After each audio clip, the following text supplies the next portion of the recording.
dhama. Dhama ni udhama. Starting shortly.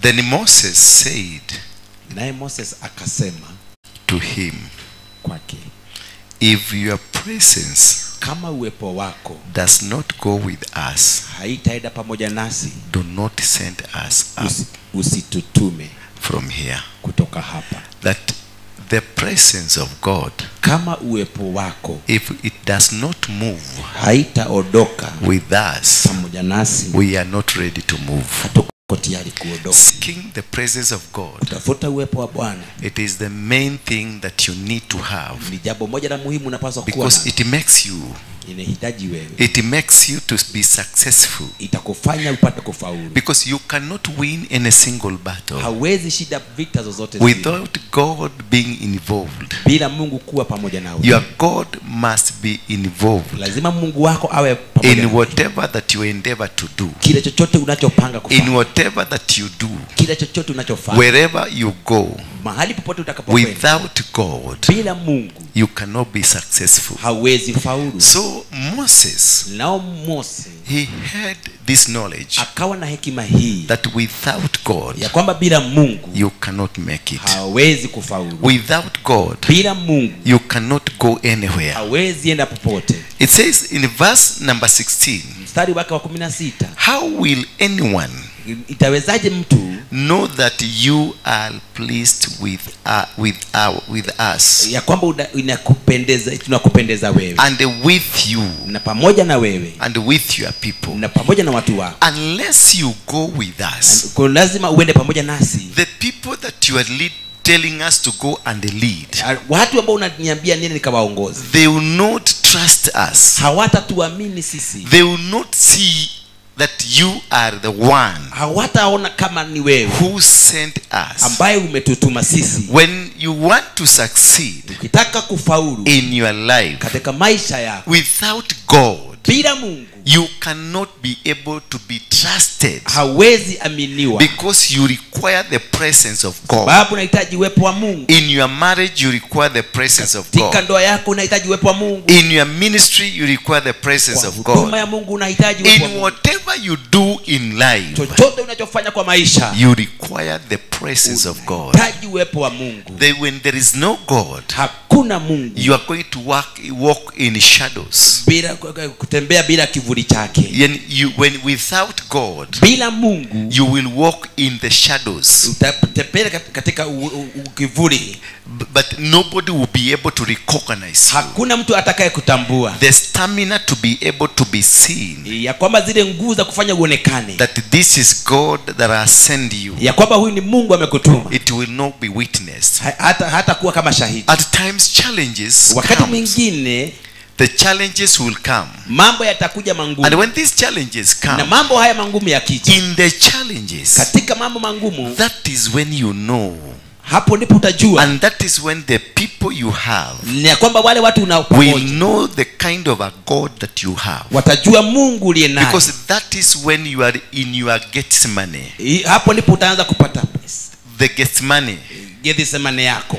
that is the crushing time, Hiyo ndio wakati wa kung'eng'ana the kwako, time that you feel you are grounded, wakati ambapo utasikia ya kwamba uko the chini, time that you feel you need some authorities from somewhere to assist mahali you. unahitaji nguvu zilizo juu zikufanyie That kazi. is the time that you feel that you are alone in the desert. Hapo ndipo utasikia kwamba uko peke yako jangwani. That is the time that you feel the presence of God is needed more than ever. Hapo ndipo utahitaji uwepo wa Bwana, utahitajika kuliko When pombe. Moses was given this responsibility, Na Musa akapatiwa majukumu haya, he was given a responsibility to move, akapewa majukumu ya kuondoka, to start a move, kuanza kusafari, a move that was not understood by anybody, safari ambayo haikueleweka na mtu yoyote. because they were told of a land that they had not seen. Ni waliambiliwa nchi ambao hawajaishi. 400 years they were out of this land. Miaka 400,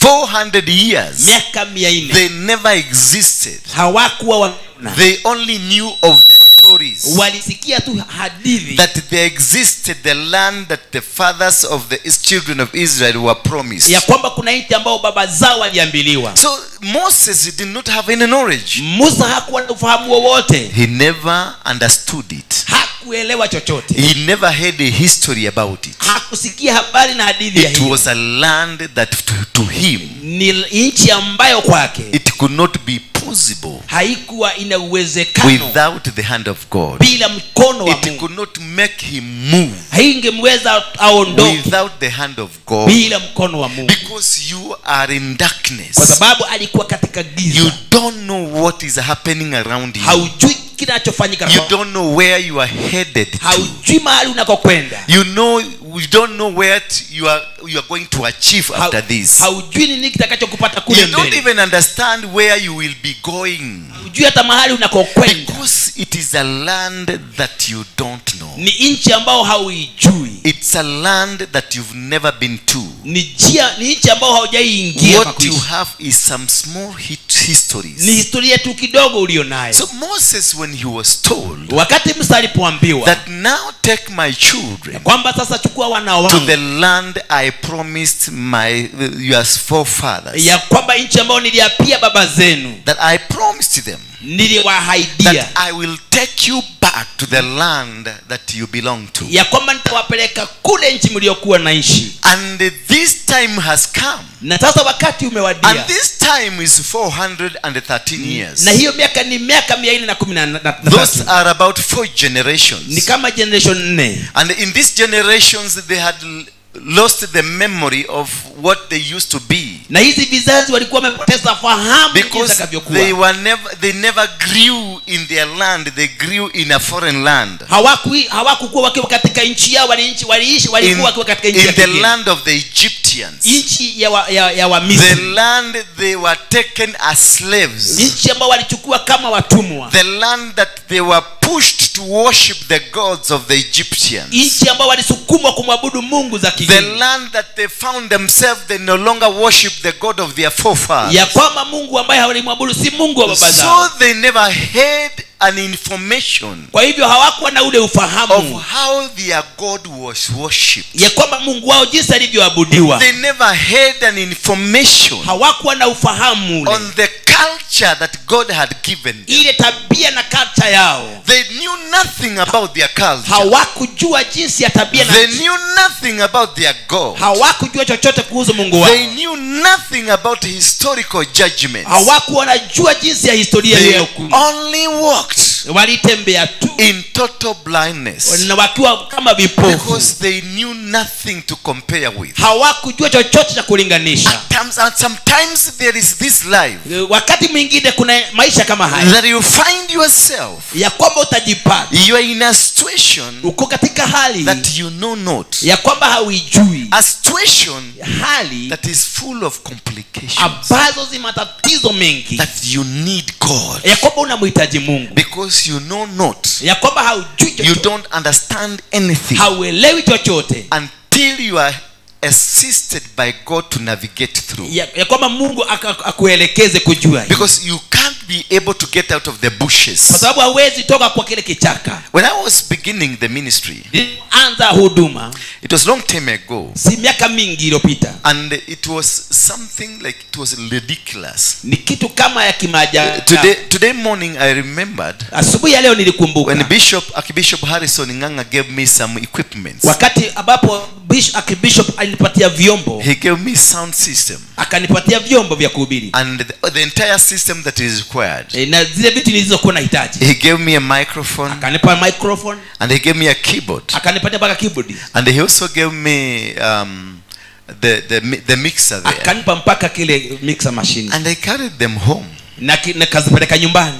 Going to them at home, Nilipoenda nazo nyumbani, my thinking was mawazo yangu ilikuwa that now how am I going to handle these things? sasa ni jinsi gani nitakavyovichunga hizi vio, Because I don't want to be a preacher. kwa sababu sikuwa nataka kuwa mhubiri, I don't want to preach. sikuwa nataka kuhubiri, I don't want to appear like I'm stupid. mimi sikuwa nataka kutokea kama mtu mpumbavu. Because preachers to me were stupid people. Wahubiri walionihubiri ni kama wajinga tu. Because I looked at people who are Christians and preachers, there are so stupidity in them. Nikaangalia wachungaji na wahubiri nikaona wajinga tu. Because most of the preachers that I met, Wahubiri ambao wengi nilikutana nao they were so poor. walikuwa watu maskini. They are preaching to you about a big Jesus, walihubiri kuhusu Yesu mkubwa, but they cannot afford a meal. lakini hawawezi kujipa They were chakula. talking to you about a big Jesus, Waliongea juu ya Yesu but mkubwa, when you look at their shoe, na unapoangalia viatu vyao it is like an omena. ni kama tu samaki omena. If you look down the sole of their shoes, Ukiangalia chini ya viatu vyao they have a piece of a carton under the shoe, kuna sehemu wameweka carton because their sole is worn.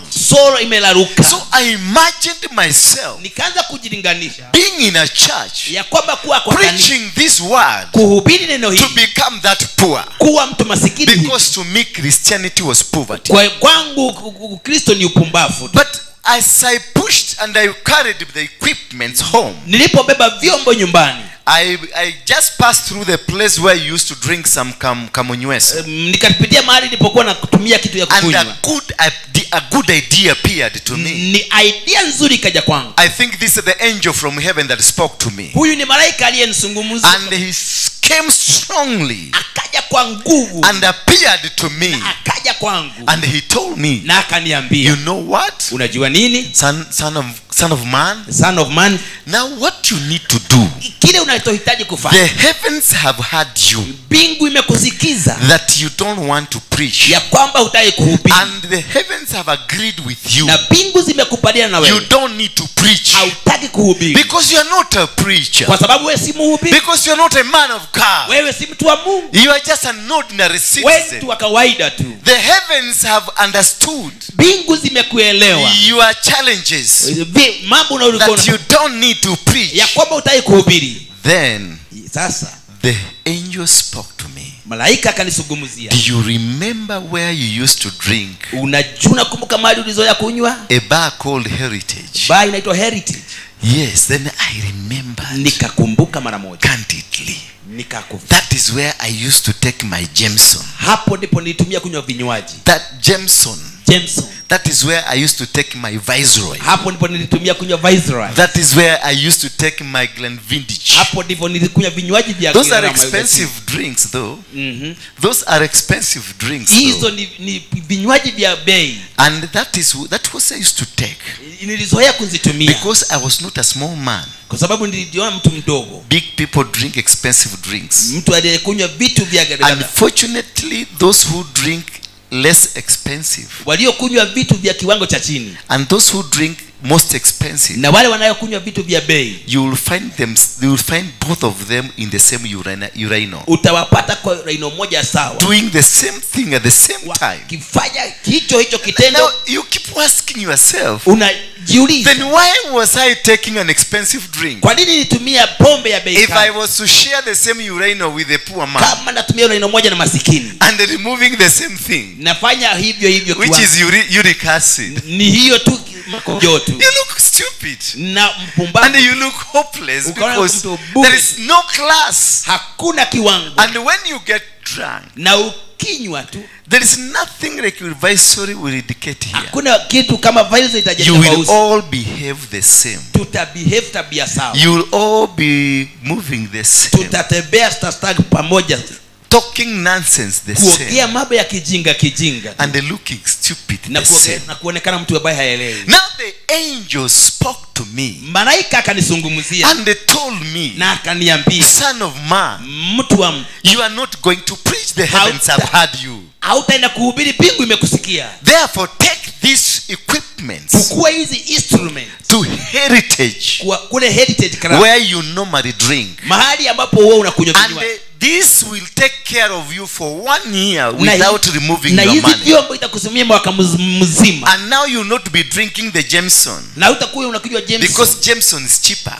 Jameson ni cheaper, You'll be drinking something different. utakunywa vinywaji zingine tofauti. They call it the bigger one. Hiyo itakwate. Hiyo ya gorofa hiyo, ya itakwate ya gorofa hiyo ndio ya Ingine ingine. hiyo ya red. Ile J. Atia? Sasa tunatafuta jina huko. Atia ugate. Ya red.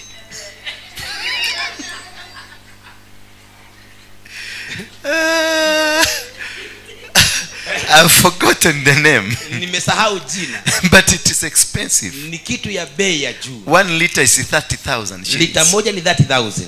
It's an expensive drink. Ni kitu ya bei. That is what kina Uhuru drink. Hiyo ndio kina Uhuru wanatumia. 1 tot. Tot moja tu. 1 tot. Tot one. It's a small thing like this one. Ni kitu kidogo kama kidole. You pay 5,000 shillings. Unalipa 5,000 shillings. That is what I used to drink Hiyo ndizo vitu nilitumia kunywa. when I'm in the bar, Nikiwa kwa club. because the angels have spoken Kwa sababu malaika tayari and amesungumza. the heavens have spoken Na mbingu zimesungumza. that they have agreed with me. Imekubaliana na mimi. You are not going to drink, you are not going to Ya preach, kwamba hautahubiri, but you'll be drinking. utakuwa ukikunywa. So you are not going to be put to shame. Hautaingia kwa aibu. You are not going to look like those preachers you've been seeing. Hautakuwa kama wale wachungaji masikini. And you are going to be seen as a king, Utaonekana kama mfalme. because you will be buying people drinks Utanunulia watu vinywaji. and they will treat you like a king. Na watakutiriti kama. Indeed, in that bar, Kwa hiyo club there was a seat reserved for me. kuna viti vilivyoweka kwa sababu yangu. Nobody would sit on that seat. Hakuna mtu angekalia hizo viti. Even if the bar was full, Kama klabu imejaa, my seat was reserved. viti vyangu vilikuwa pale And vimehifadhiwa. my drink was reserved. Na vinywaji vyangu vikawa Nobody vimehifadhiwa. will touch. Hakuna mtu Because angegusa. I was the only one Nilikuwa tu peke yangu. drinking that drink. Nilikunywa hizo vinywaji. And therefore every beautiful girl was mine. Wanawake wale walembo walikuwa wangu. And anybody who thinks is rich like me has to come and beg me. Na yule aliyefikiria ni tajiri kama mimi lazima angeniinamia. So the heavens La kwamba mbingu had spoken zilinena that I will be a king. nitakuwa mfalme. The kingdom around me. Ufalme Because utanizunguka. every person who wanted to be associated with a big man, Mtu angaye itaanishwa na mtu mkubwa kama they mimi, will come and sit around me. angekuja akaya And amenizunguka they would worship me. na aniabudu mimi. Because I was the provider. Mimi ndio nilikuwa na mtwaliaji. A goat, a whole goat, Ningenunua mbuzi mzima will be fried. iwe fried, Everybody will enjoy. kila mtu angefurahia. Then there were small girls Kuna wasao wale wadogo who wadogo, were around me. Can you give me that thing? wale ambao The one that you had in the morning. wale ambao walikuwa wamesuguka When it was very cold, wakati kulikuwa baridi, but I could see you ningekuona trying to look for more. kuangalia ingine. So when I was drinking my drink, Nilipokuwa ninakunywa vinywaji vyangu, there were girls from both sides kuna walebo wale wasichana wadogo warembo that will pepeta me wagenipepeta pepeta to tu make sure that I'm not sweating, haya kwamba sitopwe na jasho, because I'm a king kwa sababu mimi ni mfalme in this kingdom. katika ufalme huu. Today in the morning, Leo asubuhi when I saw she was doing like so, nilipoona akifanya hivyo, and I connected that, nikaona na nikafikiria could be she's one of them who was doing this, waliokuwa na pepeta pepeta, because she used to live in Ngong, kwa sababu aliishi Ngong, and because I don't remember very well kwa sababu sikumbuki vizuri whether she could be one of naona the kama people, alikuwa mmoja, because she was doing exactly alifanya kabisa hasa how they were doing it to me. penye walikuwa wakinifanyia I mimi. thought, look, could this be one of them? Aje kokoro ni umwe wa achio. But I said, this is not. Yeye si I yeye, can't recognize this face. singeweza kukumbuka Though the hizi. faces were men. Kama sura hiyo ingekuwa ya mwanaume, But anyway, lakini sawa. God, the heavens had spoken Mbingu na Mungu zimezungumza that the angel came ya kwamba malaika akaja and advised me na akanishauri where to take the equipments mahali pa kupeleka instrument from the church kutoka kwa kanisa to a bar, kwa bar, kwa klabu, so that I can drink.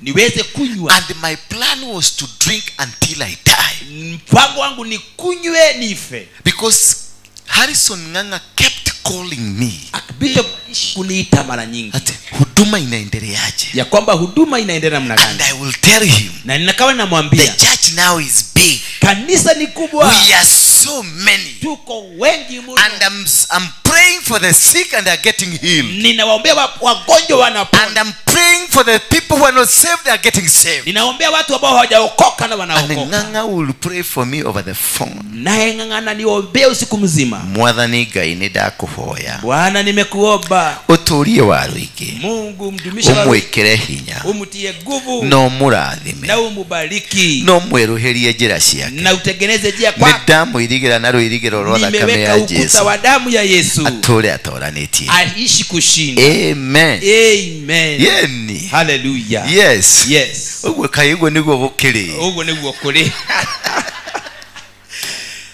Then after that, kutoka hapo I will go to the bar nikawa narudi kwa bar and drink na kunywa and drink until at some point na mpaka kwa kiwango the drinks I used to drink ile pombe niliyozoea kunywa got what do you say it got used to my blood, ikazoea kwa mwili, so it no longer used to touch me. Sasa haikuwa inanilewesha. It used not to take anything from me. Haikuweza kunilewesha. I will take one bottle of Glenfiddich. Ningekunywa hiyo pombe ya bei ya juu. 18 years old. Miaka 18. It is 18 years old. 18 years old. Miaka 18. Okoro wa Johio. Uzee wa hiyo pombe ni 18 years. And another one for 25 years. Na ingine ya miaka 25. I will take one bottle. Ningechukua chupa moja. Another bottle. Na ingine. And the mark you one bottle. Na ujue chupa moja is 50,000. Ni 50,000. 1 liter. Lita moja. Which in another 30 minutes. Kwa dakika zingine kama 30. You will take it to a hopeless place. Itakuchukua mahali pabaya. Where there is flies, the green flies and the blue flies. Mahali kuna inzi. That will be moving around you. Ambazo zinakusunguka. And you watch as your 50,000. Na unaona 50,000 zako is going to drain.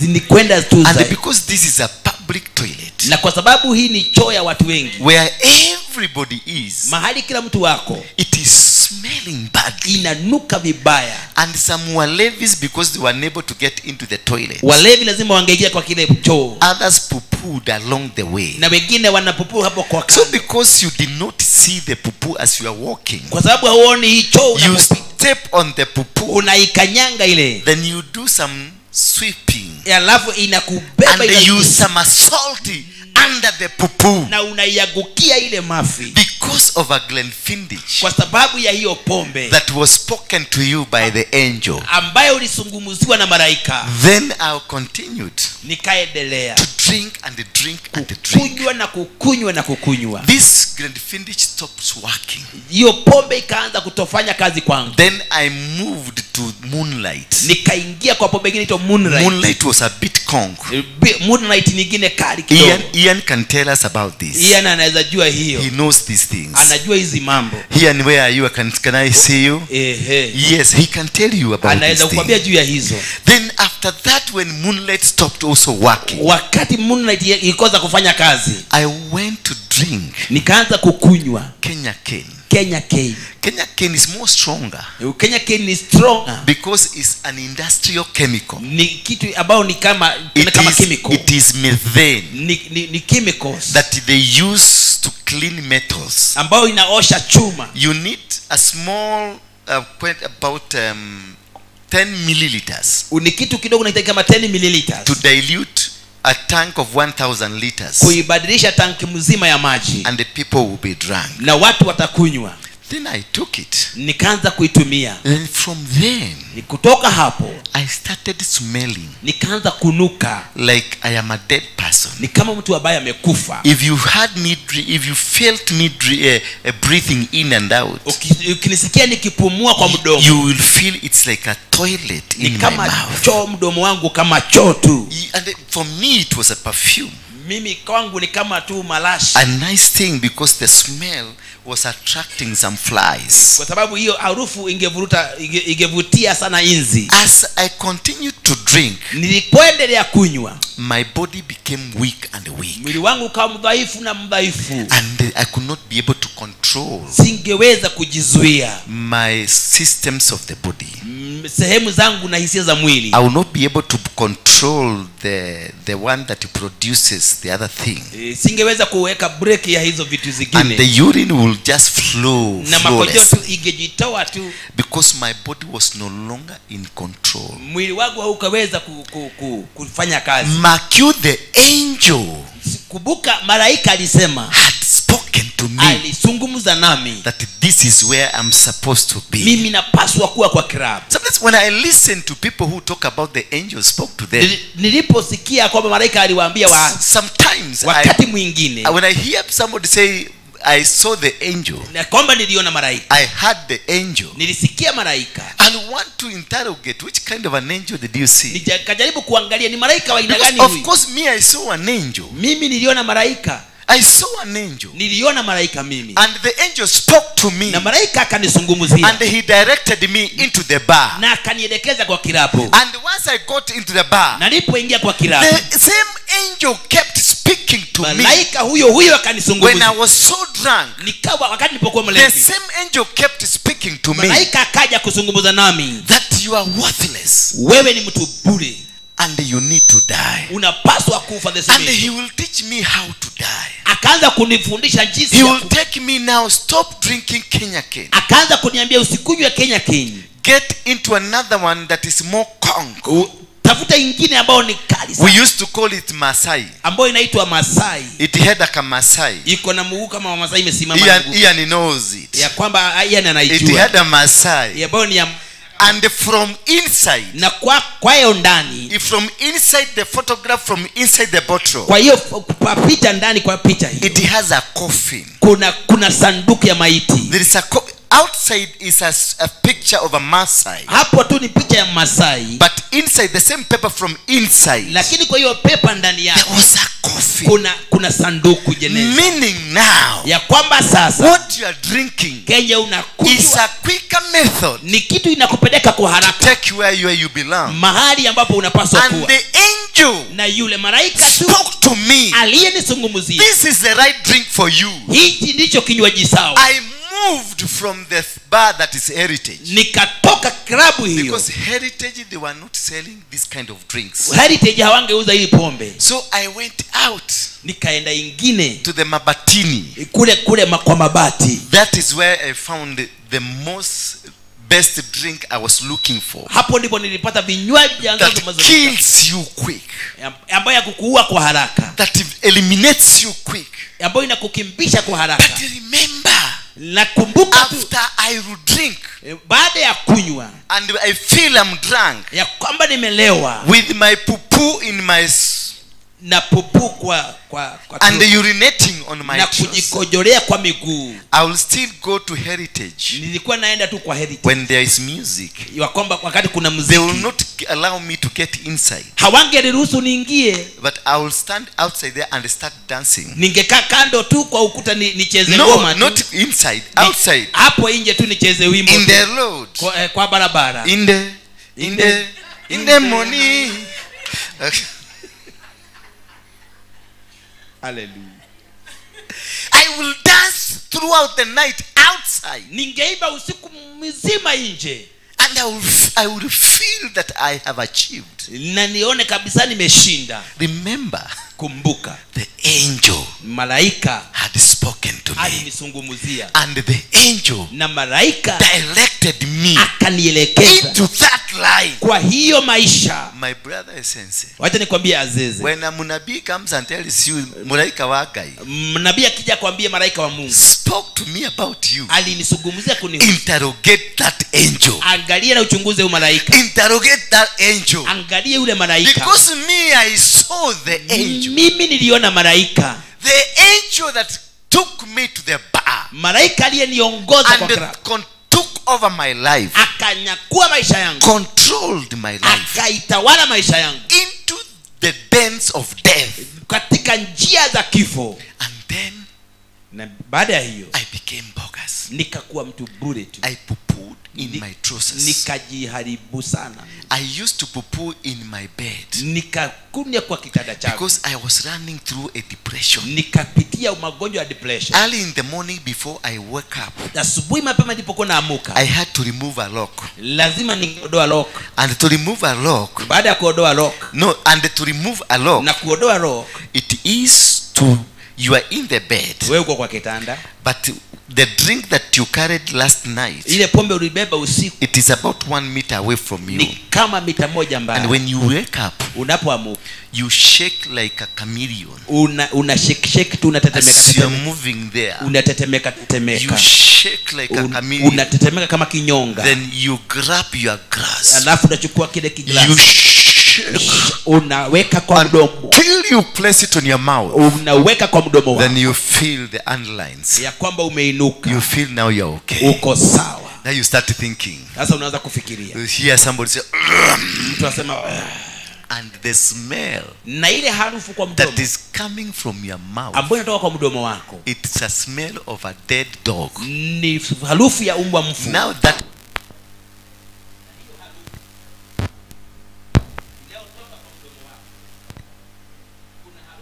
of what you did on the bed in the night, because I never used to go to the toilet. You know, the poo is hot ni moto, and the urine is hot, na hata makojoo ni moto. and then I used to find it so nice. Nilisikia poa sana, So I will lift my leg, one leg, ningeinua mguu wangu moja and remove the poo niodoe pupu, as I urinate. alafu Then I will sleep on the urination nilalie makojoo, because the urine was hot. kwa sababu makojoo ni moto, Because I needed some hot. kwa sababu ningehitaji joto Yes, warm. na kuna ule And warm. now you can feel Unasikia hivi the smell coming from my mouth. harufu inayotoka kwa mdomo. I can see the people who used to admire me. Wale ambao walinitamani Now they don't want even to look at sasa me. hawataki kuniona. I can see 2 or 3 looking this way. Watu wengine wananiangalia, So this man is how dirty he is. huyu mtu amekuwa mchafu sana, Phew. ni mchafu sana. Then that is the life Hiyo ndiyo maisha I used to live. niliishi. Then one day, Siku moja, still the angel is speaking to me, na bado malaika ananizungumzia, telling me you have to die. you have to die. There is a good life there. Kuna maisha mengine mazuri kule juu. Jakera kanyumba kona ine kuigoro keruruine kemuti wa moyo otage kujira.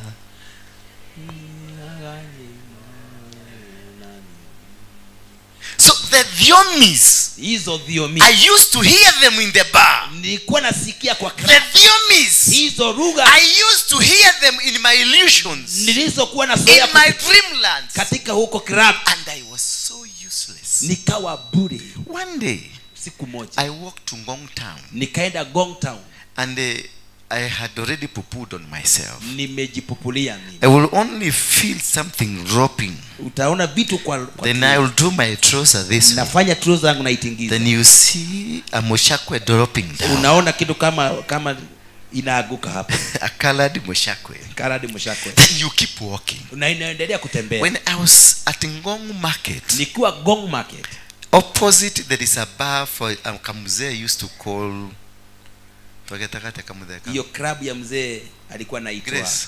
Hiyo mzee hiyo kirapwe. hapo club hapo kona Gong. Unamjua? Anajulikana sana. Opposite Rubies. Alibomolewa hapo hiyo kitu. There is a kapa there. Kulikuwa na bar hapo. I was walking Nikawa napita, because I wanted to go to the market nilikuwa nataka kwenda kwa to go soko and pick some leftovers. nichukue vitu The kadhaa, bananas that are spoiled, mandizi ambazo zimeharibika, I pick them, nachukua and then I pick some fruits nachukua matunda that are spoiled, ambazo zimeharibika, then I go with them. naenda nazo Do nyumbani. you know what I used to do? Unajua nilizoea kufanya nini? Because I know you Kwa sababu najua wewe fear what I'm carrying. kile ninachosema. I will move to your market, Ningeenda to your stall. ningeenda kwa store yako, You run away. Then unapotea, I pick what I want to halafu nachukua mara moja, I go and eat. naenda nakula, And it was good. na ikawa mzuri, It was a cool life. ilikuwa maisha mazuri, Until that place mpaka ile sehemu belongs to an old man who just died. ambaye ya mzee ambaye aliyekufa. Now the people from CFF, Watu kutoka CFF, there is a pastor called Irongo. kuna mchungaji anaitwa Irongo, They were from Kibiko. wa kutoka Kibiko. No, they were from Kibiko. Walikuwa wametoka, They had gone to bury somebody in Kibiko. kuna mahali walikuwa na Kibiko. Kibikos. They had gone to bury someone. Walikuwa wameenda kuzika mtu. And this pastor saw me. Na huyo mchungaji akaniona. And they wondered, could this be Waruinge? Wakashangaa, huyo anaweza kuwa Waruinge. Then somebody told yes. Na mmoja akasema ndiye ni yeye. Then they called Bishop. Wakaita Bishop. They told Bishop, wakamwambia Bishop, I have seen Waruinge. Nimeona Waruinge. And he is in pathetic condition. Ako katika hali mbaya sana. They took a photo of me. Wakanipiga picha. They sent it to my spiritual daddy. Wakamtumia mchungaji. Then spiritual daddy the following day came looking for me. Baba wa kiroho akanikujia. When he came, they found me. Alikuja, alipokuja na kunipata. He stayed some few meters away from me. Akasimama mbali kidogo. Then he asked the car wash guys. Akaambia watu wa kuosha gari. They wash me first. Wamuoshe kwanza. Then they bought me a trouser. Na akanibaia trouser and a t-shirt. Na t-shirt moja. Then I became another person. Nikawa mtu mwingine tofauti. But I was shaking. Nilikuwa natetemeka. Because the water was cold. Kwa sababu maji yalikuwa baridi. And there is no pupu around, I sleep on na it. Hango kuna pupu ningelalia. There is no urine around, I sleep on it. Kuna makojoni ningelalia. Because I had not eaten the whole night. Kwa sababu sikuwa nimekula usiku mzima. The day before I had not eaten. Na hiyo siku nyingine sikuwa nimekula. But I had reached a point. Lakini nilikuwa nimefika mahali where I go to several bars. Ambapo nilikuwa nimeenda kwa kilabu fulani. Then as they are removing the crates of the bottles outside, waiting for the lorry to come and take the crates. Walipokuwa natoa bottles za pombe. So I will just go and pick one bottle. Nachukua bottle moja. In the area. Naweka kwa mdomo. I take another one that is leftovers. Nachukua nyingine ambayo imeacha. And the remains in the glasses. Na zile zimebaki kwa glass. That is what I used to pick. Ndivyo nilivyozoea. Then I will find some flies inside the glasses. Nilikuwa napata mpaka inzi kwa glass. So I will just pour a little bit. Nilikuwa na mwaga tu kidogo. Then do na mara moja naodoa inzi. Then the flies will just go down. Na inzi zinaenda. And I have my drink. Na sasa nakunywa kivinywaji vyangu. It's very nice drink. Ambayo ni pombe nzuri. With vitamins. Ambayo iko na vitamins. Then I will live. Nikaishi maisha hayo. This is the angel. Huyu ni malaika. That I saw. Ambaye aliniyemuona. The angel who directed me. Malaika aliyeniongoza. That told me the heavens have heard. Ya kwamba mbingu imesikia. That they have heard you are not supposed to be a preacher. Kwamba imesikia utaikuwa mchungaji. You are supposed to be a drunkard. Wewe unataka kuwa mlevi. And the heavens commanded me to be a drunkard. Na heaven imenicommand niwe mlevi. When you hear someone telling you about angels, ukisikia mtu akikwambia juu ya malaika, interrogate them first. Angalia kabisa. Because these angels, huyu malaika, they are fake. Alikuwa malaika fake. Because this is an angel that's misled me. Ni malaika aliyeniongoza vibaya. From the plan of God. Mpango wa Mungu. Into the plan of the devil. Akawa katika mpango wa I got myself. Nikajipata mimi. Into the plans. Kwa mpango. That the devil had planned against my life. Ambayo shetani alinipangia maisha yangu. And nice when they came.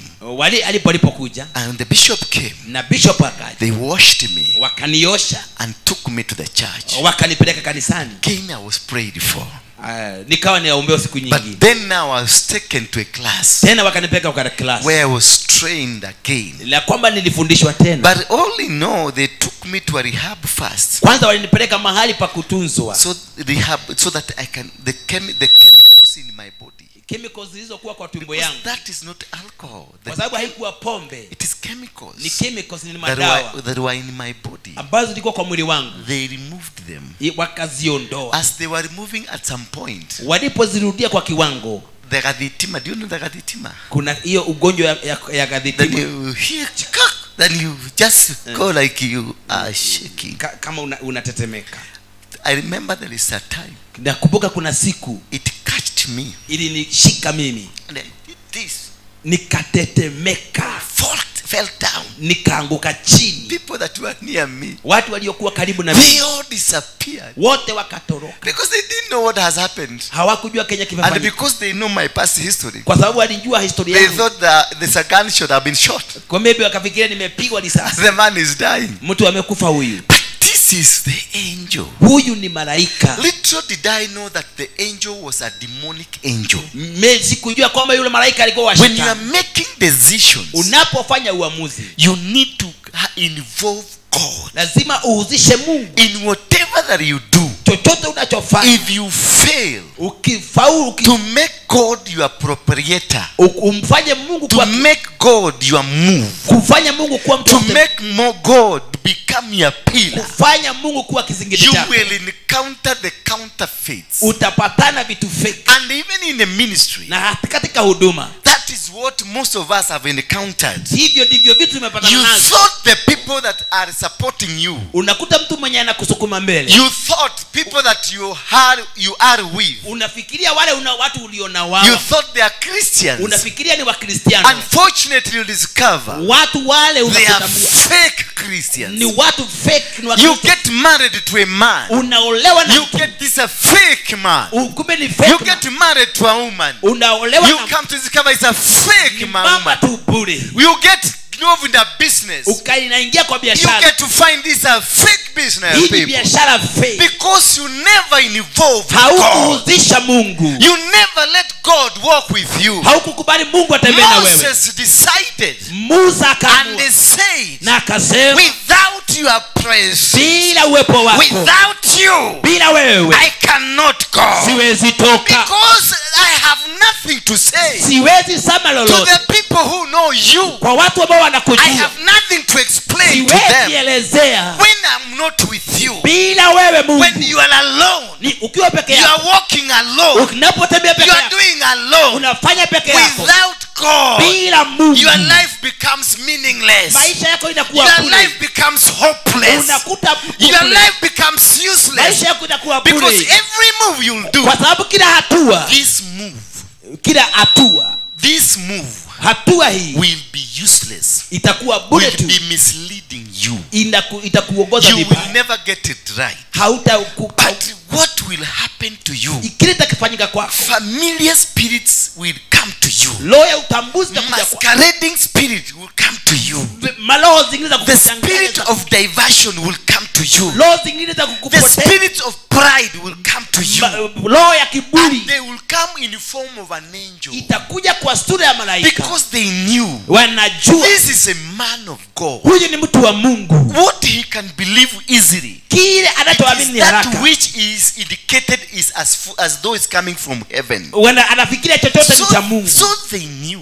Wakajua Before I was born, kabla sijazaliwa, God had marked me. Mungu I alinitambua, had been consecrated nikawa nimeteuliwa, and anointed nikapakwa to mafuta become a prophet niwe nabii unto the nation. kwa mataifa. But Lucifer Naye shetani had a different idea. ako na mpango tofauti. This man, Mtu huyu he will not do the work of God, hatafanya kazi ya Mungu, but do my work atafanya kazi to yangu, destroy the kingdom of heaven. kuharibu ufalme wa But Mungu. how will we be able to catch him? Tutaweza kuingia hivyo wapi? How will we be able to get hold of him? Tutashika hiyo namna gani? They knew the best thing Wanajua kitu is kizuri, to make him become a mungiki.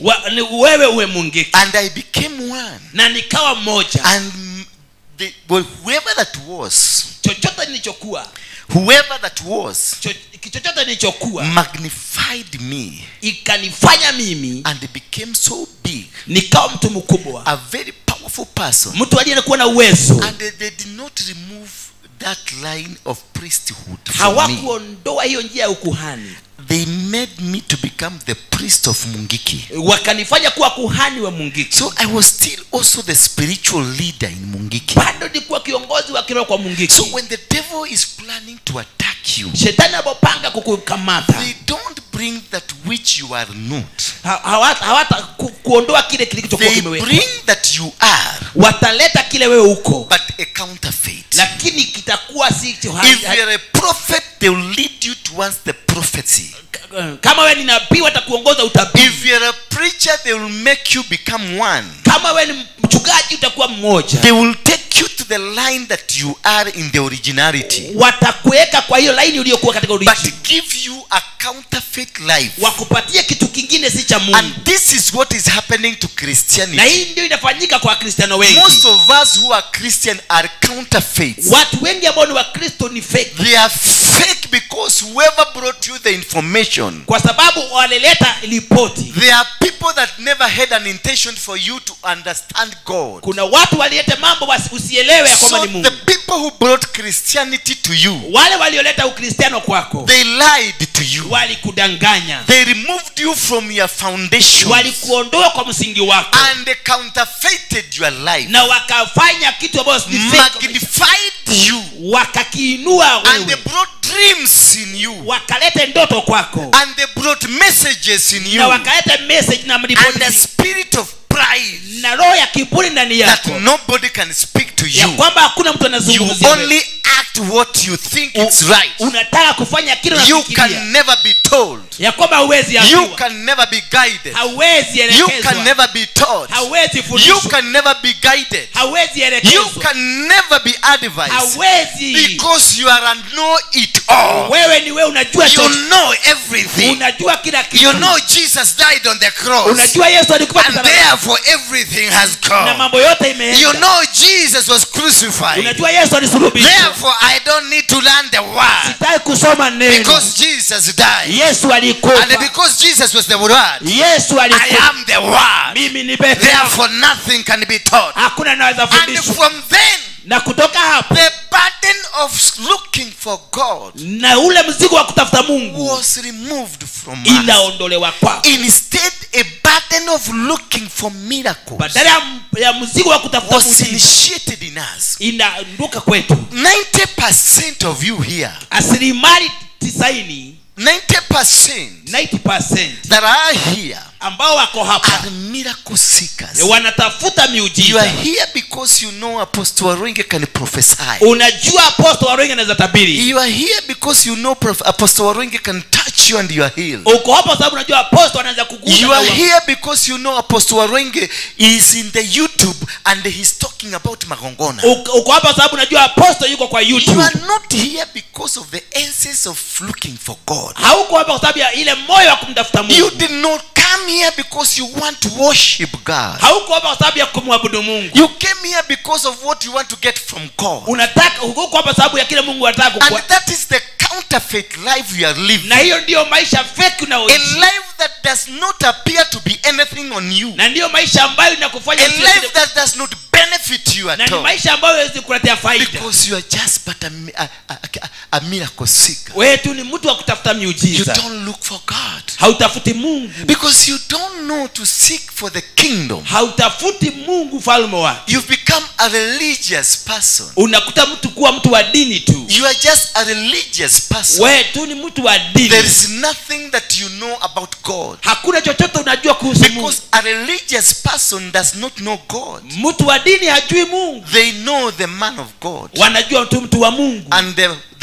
the woman behind the man of God. Na yule mwanamke ako nyuma ya mtumishi wa And Mungu. that is how you will find a photograph of a man of God. Utaona picha ya mtumishi wa Mungu. And the wife behind. Na mke wake nyuma. Or you are behind the wife in front. Ama uko nyuma ya mke wake. Nowadays it's the wives that are in front. Siku hizi ni mke yuko mbele And the man behind. na mume yuko nyuma. And the wazungu say Na wasungu wanasema the woman behind this man, Mwan- this successful man. mwanamke aliye nyuma ya mwanamume. But now it has Ufaulu. become the man behind this successful woman. Sasa mume ndiye ako nyuma ya mke. Because you are living a counterfeited life. Unaishi maisha ambayo ni fake. Life does not exist. Maisha ambayo Life haiendelei. does not take you anywhere. Maisha ambayo ikupeleka Life popote. that does not have a foundation. Maisha ambayo haina msingi. Life that does not have roots. Maisha ambayo haina A mizizi.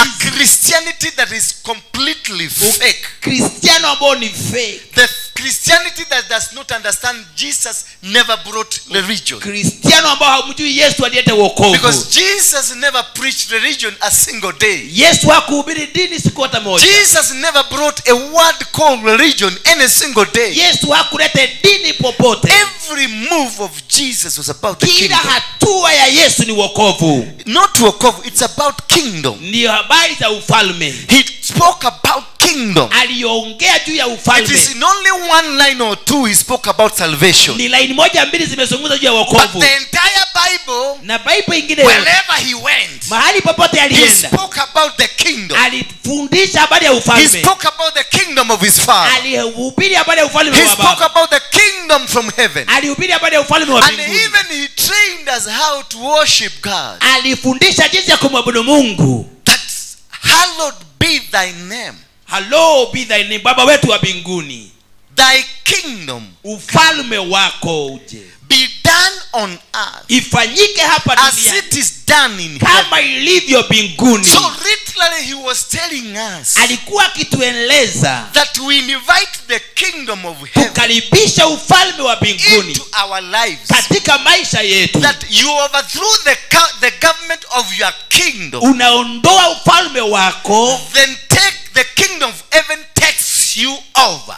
na ufalme wa Mungu unaunua juu. You remove the kingdom that you are Unaondoa ufalme ulio ndani yake and allow the kingdom of heaven to take control. na unainua ufalme wa Mungu uchukue And usukani. that is what Jesus talked about. Hiyo ndiyo Yesu alifundisha. Wherever he went, he spoke about the kingdom. Popote alienda alihubiri juu ya ufalme. Seek ye the kingdom Tafuta ufalme wa Mungu and its na righteousness, utakatifu wake na and haki, any other na thing mambo mengine will be added unto you. itaongezewa wewe kwako. Your healing will be added unto you. Uponyaji utaongezewa kwako. Your salvation will be added unto you. Wokovu wako utaongezwa kwako. Your ministry will be added unto you. Huduma yako itaongezwa Your kwako. marriage will be added unto Ndoa you. yako itaongezwa kwako. Your business will be added unto you. Biashara yako itaongezwa kwako. Because of the ground you have Kwa raised. sababu ya msingi ambao umeuinua. Because you have a ground of a kingdom. Kwa sababu kuna ufalme ndani yako. Because God is the king. Kwa sababu Mungu ni mfalme. And Jesus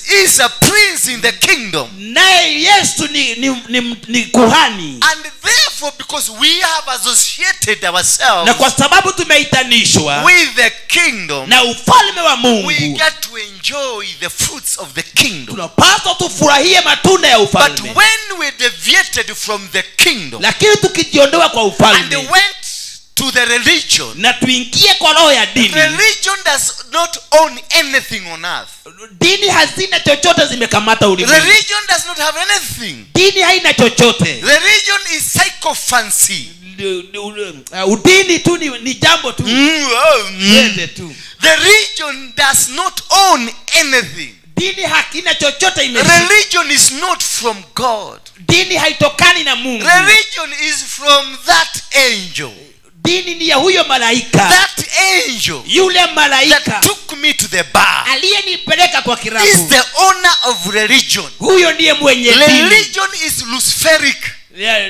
Dini ni demonic, hiyo ni shetani. Religion is demonic.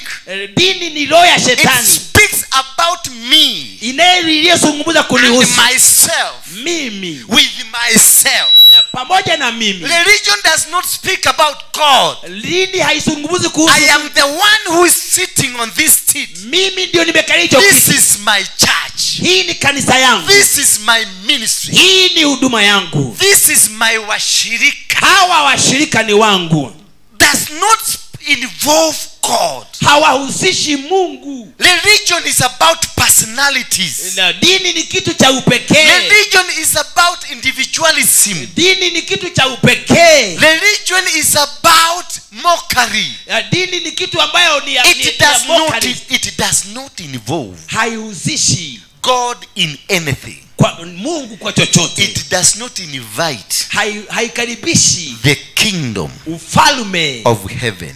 Ufalme wa mbinguni. Because if you invited the kingdom of heaven ukikaribisha ufalme wa in mbingu the religion, katika dini, the religion will fall. dini itaanguka. Because religion Kwa sababu dini does not have a foundation. haina msingi.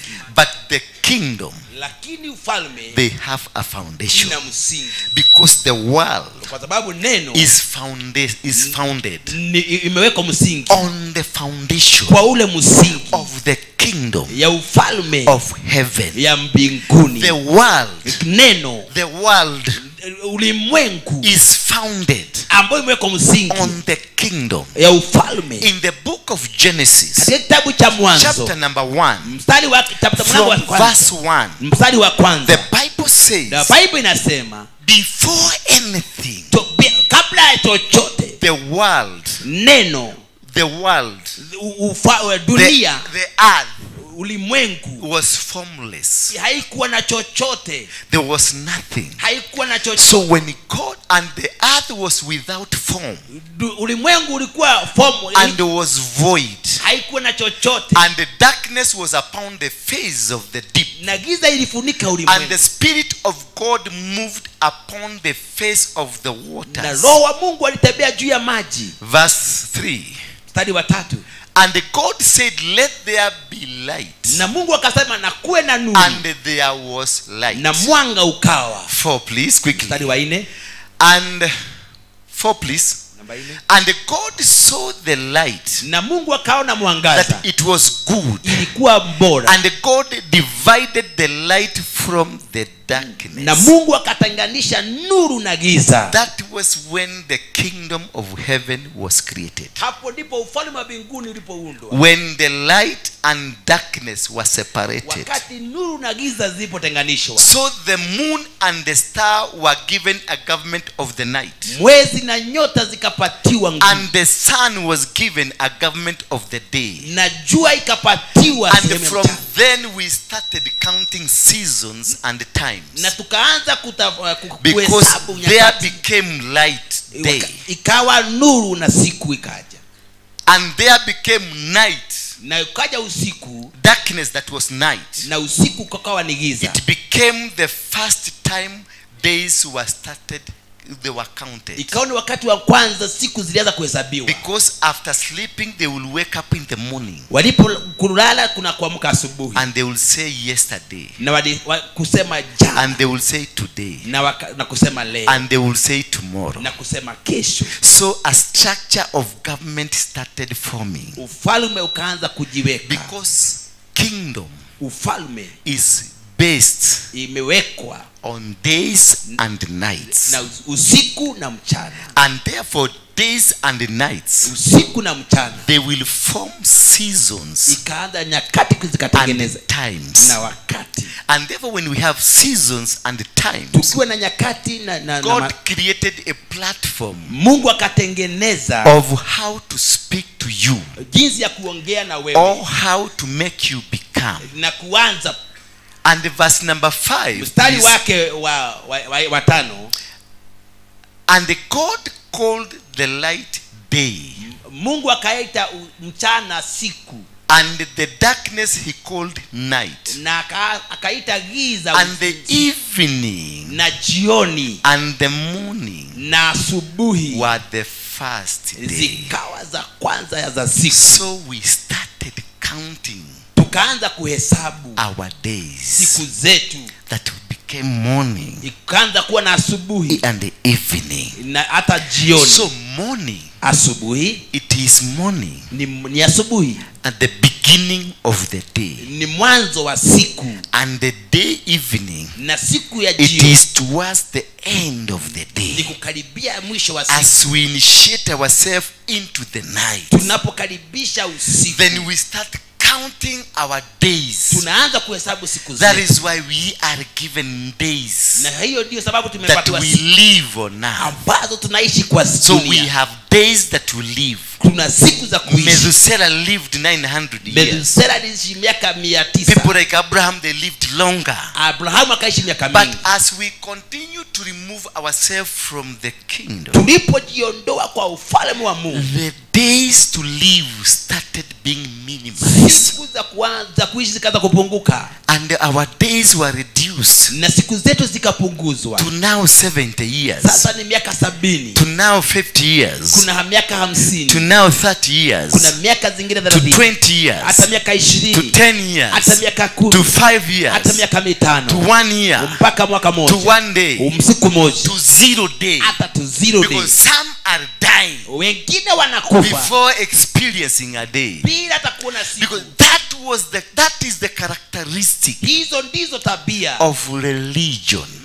tabia za dini. Religion does not take you to God. Dini hakikupeleke kwa Mungu, It removes you away from God. inakuondoa kwa Mungu. And therefore Moses knew Hapo ndipo Musa alijua that without the government of God helping me, bila ufalme wa Mungu kunisaidia, without the government of heaven backing me up, bila ufalme wa Mungu kunipatia I cannot succeed. siwezi faulu. In the same book of Exodus 33:15-16, Hicho kitabu cha Kutoka 33 verse 16, the Bible says, mstari wa 16 Biblia how will anyone know? How will anyone know?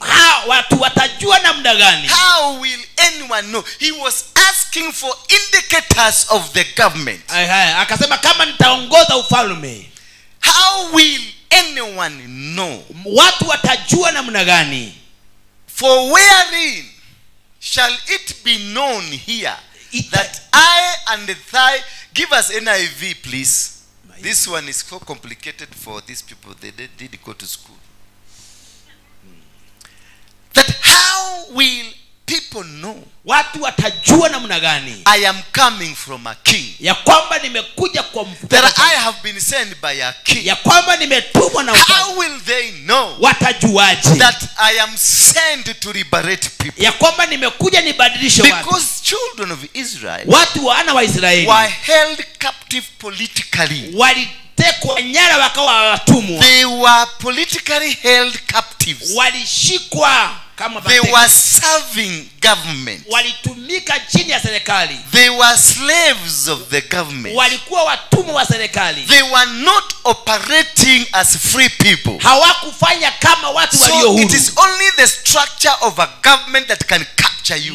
Ni serikali tu waliokuwa So naifanyia by kazi. what shall it be known Itajulikana namna gani I and your people mimi na watu wako have found favor in your ya sight? kwamba tumepata kibali mbele How zako? will the people of the world Watu wa dunia watajua namna know gani that you have sent me? ya kwamba umenituma mimi? How will the people of the world Watu wa ulimwengu recognize the presence of your kingdom? watatabua uwepo wako namna So gani? he was trying to argue with God. Musa akaagyu na Mungu, Now that you are sending me ndiyo kweli umenituma go to your people, niende kwa watu wako, what will I tell them? nitawaambia namna gani? How will I tell them? Nitawaambia namna gani Because these people ya kwamba hawa watu are religious ni people. watu wa dini, They are no longer worshiping you. ya kwamba hawakuabudu They are wewe, worshiping idols. wanaabudu miungu za Because kigeni. religion Roho ya dini brings idol worshiping. inaleta dini. Roho ya Religion dini is about idols. ni miungu ya It's kigeni, about ni personalities. kitu cha It's ubinafsi, about how you and somebody is. wewe na yule jinsi mtu alivyo. But when you speaking the kingdom, Unapoongelea you ufalme have to identify God. lazima umtambue You Mungu, have to identify God. lazima mtambue Because Mungu. whatever you'll be speaking about, Chochote utakachokuwa it is unazungumza about a government owned by God. ni ufalme ambao umekamatwa na And Mungu. you are telling these people Na unaambia hawa watu that we are getting out of ya Egypt kwamba tunatoka and Misri, we are going to another territory. tunaenda sehemu So nyingine, religion ya kwamba dini does not have a territory, haina mahali, but kingdom, lakini ufalme they got a territory. iko na mahali pa kwenda. So Moses Ya kwamba Musa was removing people alikuwa anaondoa watu from one territory kutoka sehemu to moja another territory. mpaka mahali The kwingine, territory manned by God. na ni mahali Mungu The territory controlled by na God. ni tendo ambazo Mungu But when you anatawala, are in religion, lakini dini you don't understand the haielewi system systems of God. na habari za Mungu. Because when you have a cow, you are worshiping. Ambapo una ng'ombe When you are unaiabudu. worshiping your husband. Unaabudu When mume you are wako. worshiping your wife. Unaoabudu When you are worshiping your church. unapoabudu When you are kanisa. worshiping the little things that you have. Unapoabudu vitu You vidogo. got no knowledge. Hauwezi kuwa na ufahamu. There is somebody else who owns you. Ya kwamba kuna mtu mwingine You anayekuona. don't understand Hauwezi the elewa management of the earth. mipango ya So ulimwengu. you will worship that house you build. Utaabudu hiyo You nyumba. will worship those children of yours. Utaabudu wana You hao. will worship that mother of yours. Utaabudu You will mama. worship that father of yours. Utaabudu baba yako. Only to come and realize Utakuja there is kuja- something bigger kuna kitu kikubwa and powerful na ina uwezo than that which you are na controlling. ambayo inakutambua na When unakuongoza. you have government of heaven, Ukiwa na ufalme wa mbinguni you have a belonging. una kitu cha You kujivunia. have a home. Hapa ni nyumbani. Because you are in a government Wewe uko ndani ya that serikali has a king. ambayo kana And ufalme you are a prince na wewe ni mtoto in that kingdom. katika ufalme When huu. you have a kingdom in you, Ukiwa na ufalme ndani you yako don't become poor. hauwezi kuwa maskini, Because in the kingdom, kwa sababu ndani ya there ufalme is everything. kuna In chochote. the house of my father, Ndani ya nyumba yangu there is everything that you need. kuna vitu vyote nahitaji, Because in the house of my father, kwa sababu ndani ya nyumba ya baba it yangu is a house of a king. ni nyumba ya And ufalme, where there is a king, na mahali kuna there ufalme is ownership of the world. kuna kule There is kuongoza. ownership of the control. Kuna ile hali ya Because the king is the kwa owner. sababu ufalme yuko pale, Because the king is the owner kwa sababu ufalme ndiye of mwenye silver. The dhahabu, king is the owner mfalme ndiye of mwenye gold dhahabu and silver. na silvers. All these belong to him. Vitu vyote ni The zake, soil belongs to him. changani wake. Anything that we are doing here belongs to him. Chochote tunachofanya ni chake. Even you seated here Hata belongs wewe umeketi hapa to this kingdom. katika ufalme And huu, you can never be free na hawezi kuwa free, because religion kwa sababu dini enslaves you. na imekukalia, But the kingdom lakini ufalme sets you free inakuweka huru, because they give you power inakupa to nguvu be in charge, kuwa to kanisani, be in control, kutawala, be supreme, kuwa and uhuru to make decisions na kuamua that uamuzi are effective, ya that kwamba are powerful, ambazo zina that uwezo. nobody Hakuna can mtu, be able to take you astray, hakuna mtu atakufanya kwa Nobody yes, can defeat you when you're in the hakuna kingdom. atakayeweza kukushinda, Nobody hakuna can bring you down when you're in the anaweza kingdom. kukuleta chini, Nobody hakuna mtu can shake you when you're in the anaweza kingdom. kukutingiza, Nobody can mislead you in the hakuna mtu kingdom. anaweza kuongoza, Because you have a kwa father sababu who is the unapata owner of the kingdom, ambaye ni mwenye who ufalme, loves the kingdom, anapenda and ufalme who operates the na kingdom. anatawala And ufalme, therefore your father na baba yako cannot let you suffer, hawezi cannot let you go astray. hawezi Your father baba yako cannot let enemies to fight you. hawezi Your baba father yako cannot let you go sleep without food. hawezi kubali Your wewe. father Baba yako will give you dominance. Anakuta- Your father Baba yako will make you become, anakufanya uhuru because you belong kile to ambacho his kingdom. katika ufalme wake. Praise be the name of God. Bwana apewe sifa. That is the difference Hiyo ndio tofauti between the religion and the kingdom. na ufalme. When you are in the kingdom, Ukiwa katika you got ufalme the freedom to do things. uko na When you uhuru, are in the kingdom, ukiwa katika you ufalme have the power. uko na When uwezo, you are in the kingdom, ukiwa ndani ya ufalme nothing can shake you. hakuna kitu When you are in the kingdom, ukiwa ndani ya no ufalme territory hakuna can come and intimidate you, ambayo inaweza kuleta chini, because you belong, kwa sababu wewe because you have the ownership, una the ile ownership of the world. wewe unaona When you have the kingdom, ukiwa na in ufalme. the book of Genesis, Kitabu cha Mwanzo chapter number 1, mstari wako verse number 26, mstari wako wa 16, when you have the kingdom, ukiwa na ufalme you have dominion. una ile kutawala. Kutawala. I don't know if you're getting me. Amen. Are we in the kingdom? Uko katika ufalme, Are we moving out of the religion? Sasa unaondoa kwa Because dini. God has said, Kwa sababu Mungu amesema, I am coming to install my kingdom. ninakuja kuleta ufalme And wangu. this is why he sent his only son. Nasema ni watoto wangu tu. And this is why he sent his only son. Na hii ndio sababu alimtuma mwana wake. The only son. Mwana wa pekee. Who did not come with the name of religion. Hakuja na jina la dini. But came in the name of the kingdom. Alikuja na jina la ufalme. And he came to deliver a report to us. Alikuja kuokoa. That the kingdom of God is coming. Ili ufalme wa Mungu uje. And this the time. Na sasa ndio wakati. That the kingdom of God. Ufalme wa Mungu. Has arrived. Uko na nafasi. Has arrived. Imefika. The kingdom of God. Ufalme wa Mungu. The kingdom of God. Ufalme wa Mungu. Has arrived. Umefika. Genesis chapter 1. Genesis chapter number 1. Verse number 26. Na mstari wa 26. God said, Mungu akasema, let us. Wacha sisi. Between who and you? Nani na nani? Let us. Wacha sisi. He said, let us. Mungu akasema, wacha sisi. With who? With na nani? With who? Na nani? The Son. And who? And the God. And God is the Son. The Son. The Father. Na Baba. And the Holy Spirit. Na Roho Mtakatifu. Let us. Afanye. Make mankind. Tufanye mtu. In our image. Kwa sura na mfano.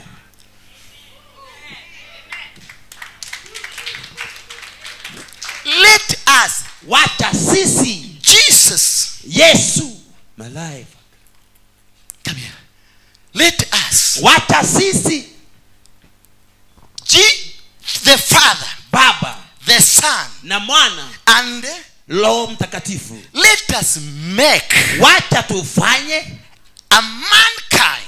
Mtu wa sura. Who looks like us. Anayekaa kama sisi. So they did not make an alien. Hawakufanya kitu they kama produced themselves. Walijitoa the original. So it is the Father. Ni Baba. The Son. Na Mwana. The Holy Spirit. Na Roho Mtakatifu. And the mankind. Na mtu akazaliwa. That is why hiyo ndio you sababu belong to the kingdom. Tulikuwa katika That ufalme. is why hiyo ndio sababu you are in the kingdom. Tuko ndani ya And ufalme. nobody na hakuna can be able to remove you. hawezi kukuondoa. Nobody, thank you. Hakuna. Nobody Hakuna. is supposed to subdue you. Hakuna atakayekuondoa. Because you don't look like whatever they want you to Wale look. ambao hufai kama You wale. are not. You don't belong to the legion. ambao katika You belong to the kingdom. Wewe ni wa ufalme. Because you are a component. Wewe ni You are part of the kingdom. wewe ni sehemu ya That ufalme. speaketh.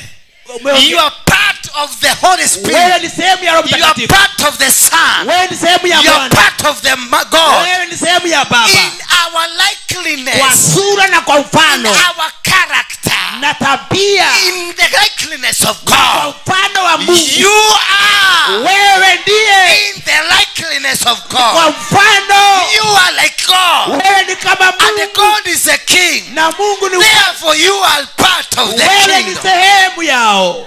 Hey. Hallelujah. Hello. Then 26 please. Give it to me. After our likeness. Na kwa sura na mfano. And let them. Na wacha wao. And let them. Na wacha wao. Have complete authority. Wawe na mamlaka yote. Authority is not in religion. Authority is in a government. Mamlaka haiko kwa dini, iko kwa ufalme. In religion we bow down to individuals. Kwa dini tuna mwabudu mtu. That is where you say papas biodosos.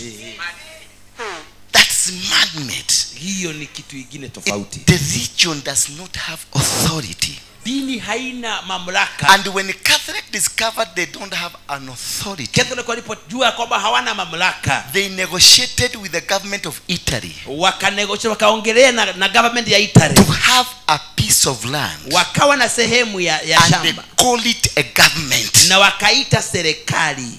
You the Protestants nyinyi watu wa who dini came out of Catholics, mlitoka kwa kanisa la why Katoliki. don't you see these people tricked you? Kwa nini hamuoni hawa watu waliwadanganya? Because they negotiated with Italy. Walikubaliana na watu wa Vatican. Vatican is a country Vatican ni taifa and it has got its own flag. na iko na bendera yake. And we have ambassadors all over the world from Vatican. Tuna ambassadors ulimwengu wote wa And Vatican. Italy, they have the ambassadors Na in Kenya. Italy wako na ambassador na wao Kenya. The one in Kenya is called Papa Nusu. Wa Is it Nusu or Nusu? Nonsu. Nusu. I hear Uhuru says Nusu. He is not a pope. Yes, si pope. He is not a priest. Yes, si priest, si kuhani. He is not a cardinal. Yes, si cardinal. He is not a father. Yes, si father. But a political figure amewekwa pale na to serikali represent the government ili aweze kushikilia ufalme called Catholic. ambayo inaitwa Catholic. He is a diplomat. Has Jesus come today? I saw him there. Yeah? I reserve you today. So he has refused.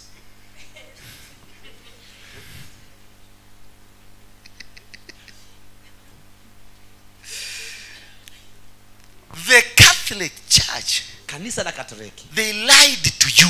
waliwadanganya. They came with the religion Walikuja na roho ya dini. and they gave you religion, Wakawapa dini. but they maintained the government. Wakahifadhi. That is why they are controlling wealth. That's why wana control Of the wanatawala earth. utajiri wa nchi. They are the richest single organization on the earth. Watu ambao ni matajiri katika uso wa Because ulimwengu. they knew Walijua it is not about religion. si dini. It is about the government. Walijua ni serikali. You, they gave you religion. Walikupatia nyinyi And they dini told you na wakawaambia that heaven we are going. ya kwamba mbinguni tunaenda. So anything that is earthly, Kitu chochote cha ulimwengu it is not yours. si yako. Which is yours is in heaven. Yenu iko mbinguni. But them, they went to Karen Nao wakaenda kale. and cut a huge tract of land. Wakachukua mashamba makubwa. They build a university. Wakajenga ma They university. build hospitals. Wakajenga They mahospitali. build schools. Wakabeba mashule. They then went to Tigoni, Wakaenda Tigoni. took a big ranch. Wakachukua shamba kubwa. They went to everywhere in the world Wakaenda kila mahali and ulimwenguni. owned Na the wakajinyakulia properties of the world. vitu vya ulimwengu. Please give me 26. Nipatie mstari wa You 26. see how these people, Uone hawa watu how they conned you. wenye walichukua vitu vyenu. And they are dangerous and bad people. Na hawa watu ni Listen hatari. here. Wako hapa. And let them have complete authority. Na wapatiwe mamlaka. Complete authority. Mamlaka yote. To do what? To own. No. Give them complete Wapatiwe authority mamlaka yote. to own. Wanyakue. That let them have complete authority over the fish. Watawale To samaki. own the fish. Watawale samaki. To own the birds. Mpaka ndege wa angani. And to own the beasts. Na vitu vya baharini. And over all the earth. Na ulimwengu yote. There is nothing indicated here Hakuna chochote kimetajwa that hapo. they will go to heaven to own. Ya kwamba wataenda mbinguni kuchukua. We were given the earth to own. Walipewa ulimwengu But waichukue. when they came, Walipokuja they told us, walituambia Bori na ng'ombe itire na fata, kiria kifata noriri wa Jesu. But now who owns the ng'ombes? sasa nani akona ng'ombe wengi? Who owns the land? Ni watu gani wana mashamba makubwa? Who have the best schools? Ni watu wangapi wana mashule? Who have the best hospitals? Ni watu wangapi wana mahospitali? How did it come to them they can own things that are worthless? Ilikujaje kwao lakini walichakua? And you are left to Godhioma. Na wewe ukabaki tu na roho. Only thing that was left to you is to speak in tongues. Kile ulichobakishiwa Rabakandakaza, repekeketatapa, akaka. When somebody is subdividing land, na mtu wakati anagawa when When somebody is building a school, wakati mtu anapojenga shule, you are here ramachanda kanda makondo rekelele. When somebody is taking over a government, mtu anachukua you serikali, here kandanga masekanja. That is what's left to you. hicho ndicho kilibaki kwenu, An empty debe. debe ambayo haina That is kitu. why you are fake. Ndiposa uko hivyo, You have remained to be a beggar. umebaki kuwa Yet mwombaji. you talk about a great God. Na unaongea juu ya Mungu mkubwa, And you disown that which he gave you to subdue. na unasema ya kwamba alikupatia uweze kutawala, He gave you power to dominate, alikupatia nguvu za to kutawala, have authority. kuwa na utawala. Then you told God, I don't need this. Unamwambia Mungu, sitaki hii, I want to come and stay with you nataka kukuja nikae na wewe where you are. mahali wewe upo. This thing you gave me, Hizi vitu ulinipa, I think you don't understand. naona kana kwamba These haukuelewa. things are not important. Hizi vitu si I sawa, want to come where you nataka are. nikuje mahali upo. So, and Jesus came to teach us to remove the stupidity in our head. Mpaka Yesu akaja kutufundisha kila And kitu he kwa told bongo, us, hallowed be thy name. akatwambia ufalme wa Mungu, Thy kingdom come. ufalme wako It be done ifanyike here on earth hapa as ulimwenguni it is done kama ilivyo in mbinguni, heaven. huko mbinguni, Meaning bringing the government of heaven kuleta down ufalme wa here. Mungu hapa chini. But you Lakini wewe you are rushing. wewe You unaabudu, want to get where the government is. unataka kwenda mahali serikali You want to iko. go and stay around with God. Unataka kukaa karibu na Mungu, And even you have designed. na wewe umeamua, You have designed.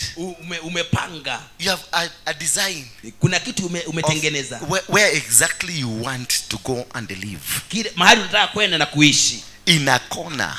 katika mahali kwa Somewhere in heaven, in a small corner. mbinguni, mahali kuna kona, mahali When everybody is looking for a plot mahali mtu mwingine anatafuta ploti that is on the road, ambayo iko kwa barabara, you are looking for a plot that is in a corner. wewe unataka kufuta ploti iko kwa kona. Because you are a criminal, you don't want to be known where you went to hide. Wewe ni mtu mbaya, unataka kujulikana mahali na kujificha. Because you're a thug. Wewe ni It is wakoras who go to hide. ni wakora wanaenda kujificha. That is why you don't want to be seen. Wewe hutaki kuonekana, You don't want the roadside. hutaki ploti You iko kwa want barabara, the corner plot kona ploti iko kwa kona, where there is a road here, another road, because I mahali want to kuna build a barabara shop. hapa na barabara hapa, But you are looking for a plot na wewe unatafuta that ploti is hidden ambayo in imefichika a bush mahali somewhere, kwa kichaka ndani, and where you cannot be able, nobody will be able to access. hakuna mtu anaweza jua. Because they didn't even identify I'm of 30. No, they said in a corner. Ina kona, Jakera kanyumba kona ile iko igoro keruruinde kya mote wa moyo. Because you are a thug. wewe kona tu, You have left your God. wewe umefanya Mungu wako, You are an idol worshipper. wewe ni mtu You are a religious wewe person. ni mtu wa dini. That is why you cannot be able to access the things of the world. That's why huwezi pata vitu vya ulimwengu. Just look at the Catholics. Angalia watu wa Catholic, They live a good life. wanaishi maisha mazuri. A Catholic, Watu wa Catholic, when we are looking for a building like this one that is in the town, tunapotafuta nyumba kama iko kwa town, nearby a road, mahali karibu na kwa where barabara, worshippers will just come. mahali waabudu watakuja, The Catholics, they build a church in the middle of the bush, wao wanajenga manyumba mahali kuna bush, where there is nobody. mahali hapana mtu, They go in the middle of the desert, wanaenda mahali kona, where there is no road. mahali hakuna They njia, build a church there, wanajenga kanisa kubwa hapa, and in the completion of the church, na baada ya kumaliza there kanisa is a hospital there, kuna hospitali, and in that area na kwa hiyo there area is no human being. na hakuna mtu. After that, they build a school, Wanajenga and in that area na kwa ile there is no human being hakuna around, mtu katika ile maeneo, but they have the confidence wana uhakika to build wa kujenga a church in the middle of the desert, mahali kuna a hospital in the middle of the desert, hospitali kwa a school in the middle of the mahali shule desert, anajenga kwa desert, where there is no human being. mahali ambapo hapana They mtu, have wana ile hali, confidence, wana uhakika because they are operating on a kingly kingly anointing. wanatawala na king anointing. They are not operating in a religious anointing. Hawataongozwi na roho ya dini. Religion will live in fear. Dini huishi na uoga. But when you are walking in the kingdom, unapotembea na ufalme, you have authority. una ule mamlaka. You have the power. Una nguvu. You have the capacity. Una uwezo. That is where we have the weakness. Hapo ndipo tuna shida. And that is where we have failed. Hapo ndipo tuliangukia. And this is the time na sasa ndio wakati for all Christians. Kila Mkristo. The fake Christians. Mkristo ambaye ni fake. The fake Christians. Fake Wakristo fake badia. We the fake Christian. Sisi Wakristiano badia. Who does not have a foundation. Sisi ambao hatuna msingi. Who does not understand the principles of the kingdom. Chochote. Who are just confused. Sisi ambao tumechanganyikiwa. Only what we know is going to heaven. Kile tunachojua ni kwenda mbinguni. When the heaven is coming down, mbingu zikisha, you are planning to go to heaven. Unataka kwenda mbinguni. And you are shouting the loudest. Na unatangaza kwa sauti. When others are enjoying the fruits of the world, wakati wengine wanafurahia matunda, you are waiting to die to go and eat in heaven. heaven. Unataka kwenda kukufa na uende. So what are you going to present to God? Utaenda kupeana nini kule? What did you do when he gave you the piece of land? What did you do with ulifanya nini alipokupea sehemu ya shamba? When he gave you the brain in between your two ears, alipokupatia akili, what did you do with the brain? ulifanya nini na akili zako? And then you expect a Chinese to go to fire and you go to heaven. Unataka kufanya Chinese when you never utilized your brain. Kama utatumia akili, and Chinese utilized his brain, na Chinese watumia and then you are expecting a Chinese to burn. You go to heaven. When you are using a microphone that is from Chinese, when you are using a phone that is from by Chinese, when you are using this Bible written by computers from Chinese, and then you expect the Chinese to go on fire because he does not believe Jesus.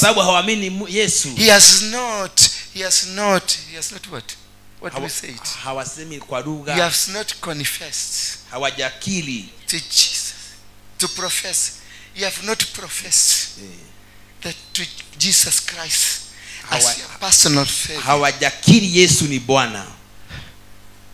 Let me ask you, wacha nikuulize, apart from that faith you have that you are going to heaven, hiyo tu imani kidogo ulionayo kwenda mbinguni, apart from that faith, baada ya hiyo imani, apart from kando na hiyo imani, that small faith that you have, hiyo imani kidogo ulionayo, what else do you have that indicates you have God?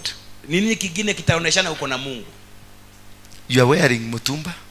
Unavaa mtumba. Aren't you? We are wearing mutumba. That somebody has to wear a cloth first. Mtu kwanza avae nguo. Who is not a Christian. Mtu ambaye hajaokoka. Then you the Christian, na wewe ambaye umeokoka, you eat the vomits unakula matapiko of that who is not a Christian. Ya ule mtu mwenye ambaye si Mkristo. And you who has a ticket going to heaven, na wewe uko na tiketi ya kwenda mbinguni, you are wearing a mutumba. Unavaa mtumba. When the person who you think is going to burn, mwenye unafikiria ataenda kuchomeka, is wearing a cloth first, anavaa nguo mpya. And they are having their heaven here. Na wana mbingu yao hapa. And in verse 26 still there. Mstari wa 26 bado. Maintain me there please. Nirudishe tu hapo. Have the and over all the earth. Na dunia yote. And over everything that creeps upon the earth. Na chochote kinachotambaa ulimwengu. In verse number 26 all of it. Na mstari wa 26 yote. Has not mentioned heaven. Haijatajwa mbinguni. And this is the beginning of the creation. Hii ndio mwanzo wa this is the time that God was giving us the manifesto. Hizi viungu alipokuwa anatupatia mwelekeo. In verse number 27. Na mstari wa 27. So God, na Mungu, created man, akamuumba mwana, in his own image. Kwa sura yake. So who are you? Wewe ni nani? Who are you? Wewe ni nani? Look at yourself. Jiangalie wewe mwenyewe. Who are you? Wewe ni nani? Yes? You are not a child of God.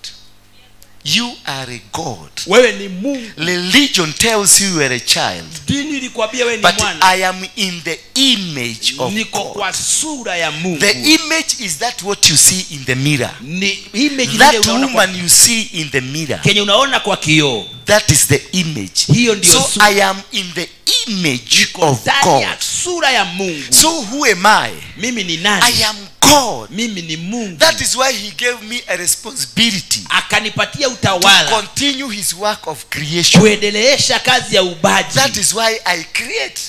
Hiyo ndio sababu niliumbwa. That is where there is procreation. Hiyo ndio kina kuendeleza. Maintain me there, please. Nirudishe hapo tena. So God created man in his own image. Mungu akamuumba mtu kwa sura. In the image Na kwa and sura. the likeness of God. Na kwa mfano wa Mungu. In the image Kwa sura. and the Na likeness kwa mfano of God. wa Mungu. So you are God. Wewe ni Mungu. A representation Na una represent Mungu. of what is in heaven. Kile kilicho You mbinguni. are the representation Wewe ndio unasimamia and the likeness of God. na kwa mfano wa He Mungu. created him Akamuumba male mwanamke and female. na He mwanaume. created them. Akawaumba. Verse 28. Mstari wa 28. And God Na Mungu blessed them. akawabariki. So you are blessed. Wewe umebarikiwa From the word go. kutoka mwanzo. You are blessed. Umebarikiwa From the word go. kutoka mwanzo. You are blessed. Wewe ni You are mbarikiwa. not an ordinary Wewe person. si mtu wa You are kawaida. not a rega. Wewe si mtu You wa are not a gunia. wewe si You are gunia. not limited in the Wewe si region. mtu wa kawaida. You are a person Wewe ni who mtu is carrying a blessing umebeba baraka. from in. Umebeba baraka. That and God. Na Mungu. Can we read it together? And God blessed them Mungu akawabariki. and said to them. Pia No, stop there. God blessed them. Mungu akawabariki. So these people are void of any curse.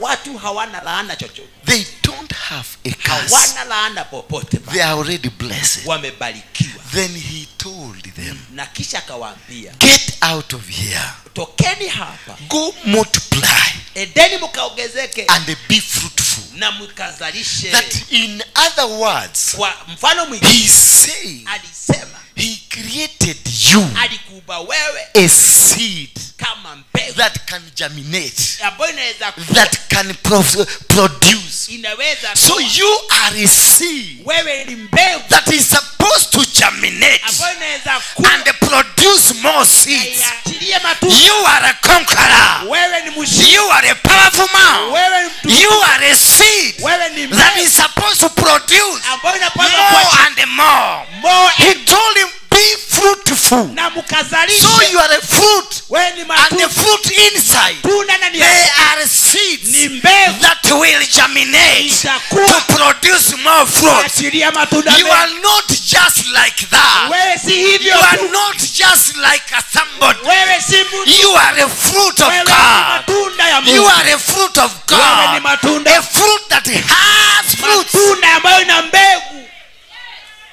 And then Na you hivyo are one fruit.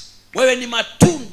Then you are told inside that one fruit Na ndani ya hiyo tunda they are seeds. kuna mbegu.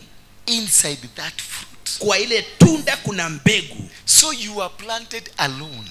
Kuna kitu ilipandwa. You are a seed alone. Wewe ni mbegu But the kivyako. moment this seed Na mbegu hii is meant to germinate, inawekwa ndio it imee. produces more. Inaachilia That is why matunda. he's saying, be fruitful Edeni mkazalishe and multiply. na muongezeke. Be fruitful. Endeni You mkazalishe have the capacity. na muwe na uwezo. You have the seed Una mbegu to produce more and kuachilia more. mengi na wingi. But you here, Unasikia? you are waiting for a miracle. Unagojea muujiza. There is a Prado somewhere left at the Thika Road. Kuna mahali Prado iliachwa Thika Road. Pokea kifunguo. I capture. Receive. And then you jump to capture. Na unaruka unainakua. That is being stupid in the head. Hiyo ni kitu ina upumbavu mwingi. That is a head that causes God to be so annoyed with you. Nafanya Mungu Because he akasirike. never promised you a car. Hakukuabiria gari. He never promised you a piece of land. Hakukuabiria shamba. It is Abraham that was given piece of land. Ni Abrahamu alipatiwa sehemu ya shamba. He told you you you are a seed. alikwambia wewe ni mbegu. You are a seed. Wewe ni mbegu. So you have the capacity Wewe una to uwezo produce that prado inside you. kuachilia hiyo plado ndani You yako. have the capacity Una to uwezo produce a factory inside kuachilia you. factory ndani You yako. have the capacity Una ule to uwezo own a chopper inside kuwa na you. ndege ndani You yako. are the seed. Wewe ni You mbegu. are not the miracle seeker. Wewe si You kutafuta. are the seed. Wewe ni The mbegu. seed that has Range Rover. Mbegu The na seed that have land. mbegu ambayo ina The seed that have a house. mbegu ambayo ina The seed that have everything. mbegu ambayo ina You are the seed. wewe ni mbegu. But when you go to the legion, Lakini ukienda kwa they dini tell you the seed is outside you. inakwambia mbegu iko nje yako. They just wanted to remove you Inataka kukutoa so they may exploit you. ndio wapate. Then they say, Wanasema, and they fill the earth with what? taze ulimwengu. From you will say Na wewe utasema is to give a lot of babies. ati ni watoto wengi unataka ulete. That is a religious mentality. Hiyo ni dini inakwambia ulete watoto wengi. Can I show you how you fill the earth? Nataka nikuonesha venye utajaza And can I show ulimwengu. you the people who read the Bible and they go according to the Bible? Wale ambao wanasoma Bible na kutembea kama It is Bible the people of the world. ni watu wa ulimwengu. But you miracle seekers, Nyinyi wanaotafuta miujiza, the children of Skefa, watoto wa Skefa. and who was Skefa and who? Skefa na nani mwingine? This by Paulo we know, and Paulo we know, and Jesus we know. Jesus we know. They were sons of Sceva. Watoto wa You, the sons of Sceva, watoto wa Skefa. who expect a miracle to fall. Tarajia muujiza I uanguke. want you to go and study. Nataka uende utafute. This Muse with a hotel. Mule mzee anako na hoteli. What do you call this Muse? KFC. Go and study. Enda Oh, just let us take a small thing.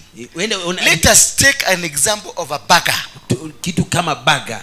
A burger was produced in Atlanta, the first one burger. Burger The first burger, burger ya kwanza it was produced in Atlanta, ilitengenezwa Atlanta, Georgia. If that is in America. iko America. The first burger. Ya kwanza. The first. Ya kwanza. So the owner of the burger, mwenye hiyo burger, he read the Bible. Alisoma Bible. Chapter number 1 of Genesis. Hadi wa kwanza wa Genesis. Verse number 28. 25. Be fruitful. Zalisha. Be fruitful. Zalisha. Be fruitful. Be a seed. Kuwa mbegu. And multiply. Na uzalishe. Multiply. Yes, uzalishe. Be fruitful. Kuwa na mbegu. And multiply. Na uzalishe. In him. Ndani yake. A seed called burger. Mbegu ambayo inaitwa burger. Germinated in him. Ikakuwa ndani yake. He became pregnant. Akawa na mjamzito. Of a burger. In form ya burger. He transformed it from the head. Akaitransform kutoka kwa kichwa. He placed it on the table. Akaiweka kwa meza. And produced one burger. Akatengeneza then burger. He realized, na akajua, if I produce more, nitengeneza mingi, I will have many customers. Nitapata makastoma wengi. So he multiplied one burger. Akaimultiply. And produced another burger. Na akatengeneza ingine. And another burger. Akatengeneza ingine. And another burger. Akatengeneza ingine. And another burger. Akatengeneza ingine. If you go to South Africa, ukienda South Africa, you will eat the same burger. Utakula the same. You come to Kenya, ukuje Kenya, you eat the same burger. Utakula the same you burger. go to the United Kingdom, you eat the same burger. You go to Malawi, you eat the same burger. You go to Somalia, you eat the same burger. That is what the Bible says. Hivyo ndivyo Be Bible fruitful. Zalisha. Use your brain. Use correctly your brain. Then spread all over the world. Yes. Not on the bed. Si kwa kitanda. Don't be a cuckoo danger. Like Dora. That is what we call. We have this church. We will be thinking now to have another branch. Tunafikiria kuwa na mega. and another branch, na branch nyingine, and another na branch. branch nyingine. Yes, we gave birth to this. Tunazaa kupitia This is now the seed, hii ndio mbegu, and we put it in the soil. tukaiweka Then more fruits will come. na mbegu zinakuja nyingi. The business you start, Ile biashara ulianza, that thing you need to plant it unapaswa and kuipa let it na germinate inakuwa and spread. na inaendeleza. And you can only do this Unapaswa kufanya if you are with God, ukiwa na Mungu. because this is a message from God. Hii ni neno kutoka kwa Mungu. Be fruitful Kuwa na mbegu and multiply. na uzalishe. That is the word of God. Hilo ni neno la Mungu. So the Bagadon Waya watu wa Baga and the Coca-Cola man na watu wa Coca-Cola and the Tusker man na watu wa Tusker and the McDonald's na watu wa McDonald's and even the person who makes Viceroy, na wale wanatengeneza Viceroy. your favorite drink, Captain Morgan, they did exactly that which is in the Bible. Walifanya exactly venye iko kwa You Bible. go on condemning them.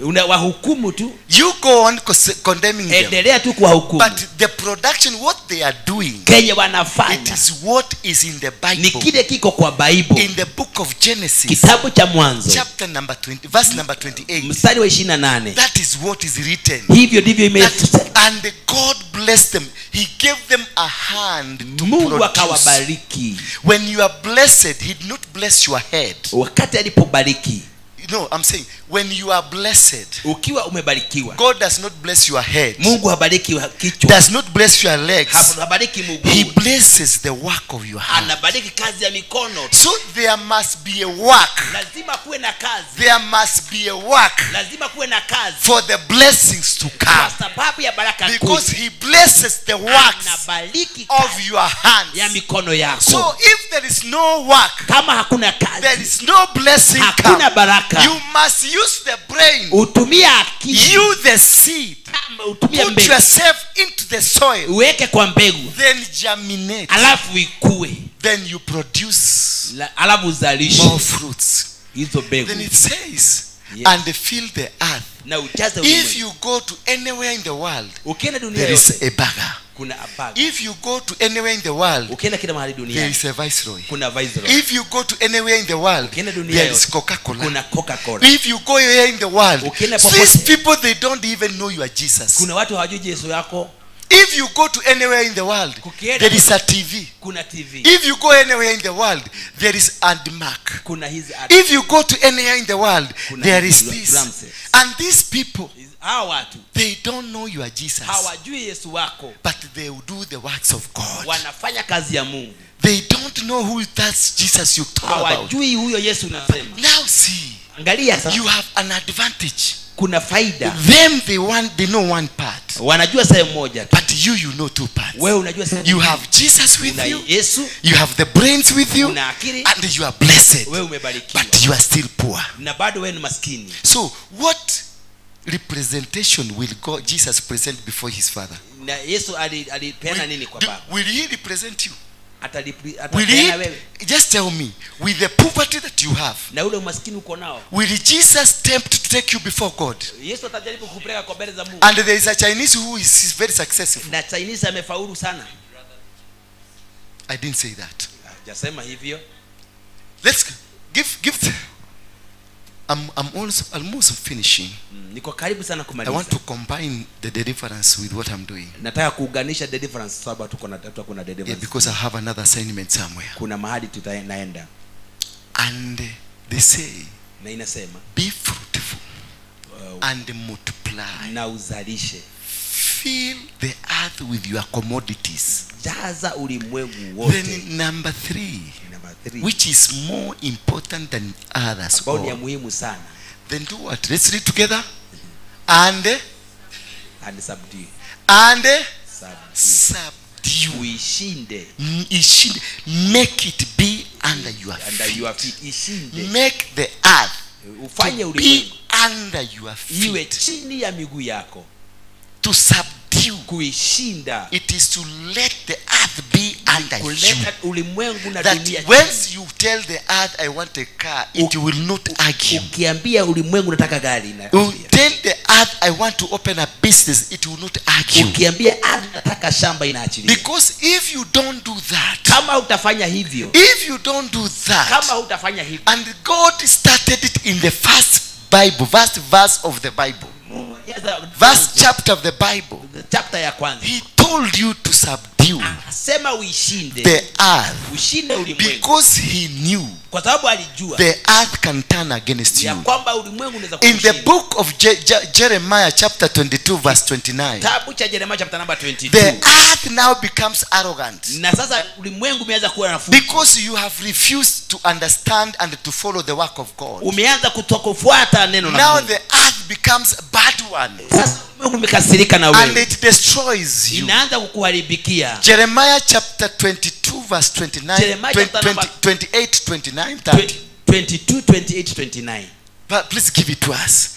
When now, because you have failed Na kwa sababu sasa to wewe subdue the earth, kushinda ulimwengu, because you are heavenly bound, kwa sababu you are holier than thou, wewe ni mtakatifu you sana, don't even live on earth. hauishi duniani, You go in the night, you come in the morning. unaenda usiku na kuja asubuhi. Then the Bible says, Na Biblia inasema, is this man, na huyu mtu, say, is this man, now Na- say this woman, je, na is huyu- this man, na je huyu mtu, is this man, na huyu mtu Konia, Konia a despised, broken pot, aliyevunja is he a vessel which no one takes pleasure? Why are they hurled out, he and his royal offsprings, and cast into the land which they do not know or understand or recognize? 29. 29. Then here now, oh land, Lord. the land that you are told to subdue. Listen here, it's being told. Oh land, land, oh land, hear the word Of the Lord. of who? Of the Lord. The same God Mungu yule tu who told you to subdue it aliyekwambia ushinde ulimwengu because of your stupidity. kwa sababu ya He ujinga, has commanded the same earth. sasa anaambia ulimwengu, What does he say? dunia, anasema oh Lord, Oh land, oh Lord, land, Lord, land, Lord, hear the word of the Lord. sikiza neno. Verse 30 please. Mstari wa 30. Thus says the Asema Lord. Bwana, Listen now carefully. Thus, this is the word of the Lord. Thus says who? asema Bwana, Write this man, Konaya, down as childless. childless. Andika. Look at verse 27. 28. Be fruitful. Be. Fruitful. Now here is what he's saying. Write this man down that he will never be fruitful. Adikia huyu mtu anaitwa Konia. Being childless is that there is nothing that will come from you. Hatapata. The world now is being given authority to subdue you Sasa dunia imepatiwa nguvu because you are thick in the head. sababu wewe A man who shall not prosper in his days. It is going to verse 26, 27. That man was given the bird of the air, the fish of the sea, and every animal that creeps on earth. Now here, it says, a man who will never hold these things. The man who will not have a piece of land, a man who will never have cows, a man who will never have a fish, a man who will have nothing. Now God is cancelling what he gave an order because you are stupid. So most of us, what was supposed to be us has been cancelled, and the soil has been told, don't speak to this man. Amen. Don't give them anything. Usimpe huyu mtu. Right, and the soil was told, right. So the soil has a hand. Andika kwa huyu mtu. So it was told, right. Andika This man, kwa huyu. lest you forget, write it so that you Usisahau. never forget. Usisahau, andika kwa huyu mtu. So in other words, in Jeremiah 22 verse 30, God is cancelling Genesis 1 26 27 28. To who? Write this man. He is specific now. He is specific. He is giving an instruction to one person that has proved, I have given this man a brain, but he is not able to use the brain. Nimempa mtu akili. I have given this man a body, but he is not able to use the body. I have given this man capacity to do, but he is not able to do what I have given him. So what? Cancel. Ondoa hiyo ya 29 na 6. Cancel. Sasa ondoa. Let him die. Wacha afe. Rise on your 2 feet. Simama na miguu yako.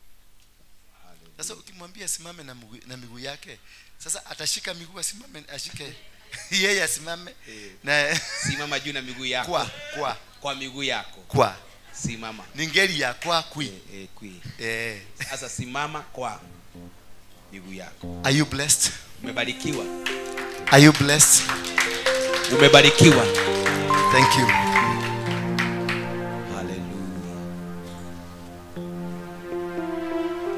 Hallelujah.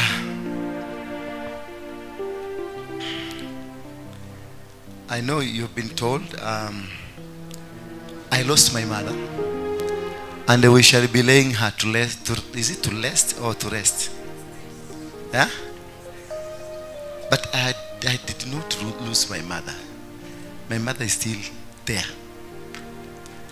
Yesterday I had to slap somebody saying that where did you put the body? Then I asked him, whose body? You are calling my mother a body? Yeah? That mama is resting, awaiting for that great day. And we'll be going there, not to cry, but to celebrate and dance. She has 105 years. She's a great woman, a woman I love, a woman I adore, a woman that has made me to be what I am. She is my pillar. That is why I'll never say she died, because I'm living. Praise be the name of God. Wangapi tutaenda Molo? Wacha nione wale hawataenda. Inua mkono straight. Inua mkono straight wale tutaenda Molo. Molo people, Molo, yes. Thank you. I want all of you there. All of you. Hata kama utakuja mguu ya kuja mguu. Lakini I want all of you there. We must celebrate that woman. I remember when we were opening this church, she prayed for you. Didn't she? She prayed for you. And she's a good woman. Okay? So, for those who are coming with us on Thursday, let's meet at Umash. Umash is in Nakuru. Wait a minute. Umash area. Pipeline. Barnabas. You ask for Barnabas or pipeline or pipeline or pipeline. Pipe. Oh, okay. Barnabas. Yeah, we'll meet there by 8 in the morning, so that we can have that service there a little bit. Then we shall drive our cars slowly but surely. Hakuna mtu atatuharakisha. Hakuna watu wafidhie na mitaratara yenu, msiturete.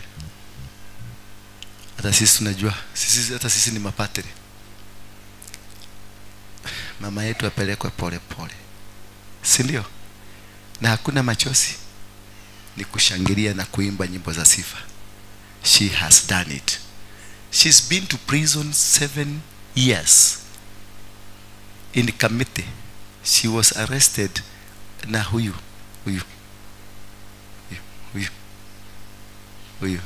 manyi mtu hizi vitu mtu ni haraka mkubwa apite etua mwega na ni mwegero ya mwageriria ando. They were in the same prison with this mama here in Kamete. Ohinyete ando igana Eige tutileta kawana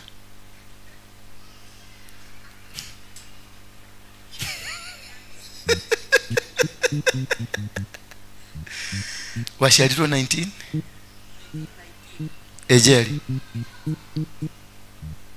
isiria mutigete ndata miaka iri ugo no 19 20 22 21 no 19 21 mwikarire Kamete miaka iga yakodata mau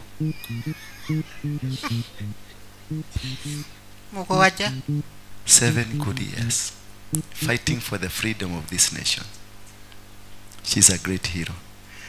Na ni ugatuhe rugano ru wikare wihariirie ugatuhe ruothe nginya uria mwanyuaga muma andu mohinyete igana tuthie kahora ugatuhe rugano ru kahora. So we are planning, and you know, when it comes to perfection, I am one.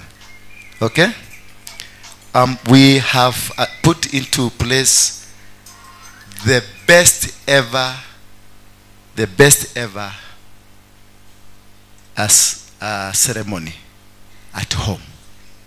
The best. Yes. I'll do it personally. To make she got the best. Hello. Asa muna expect nilie? Mimi nilie? I celebrate. She's my hero.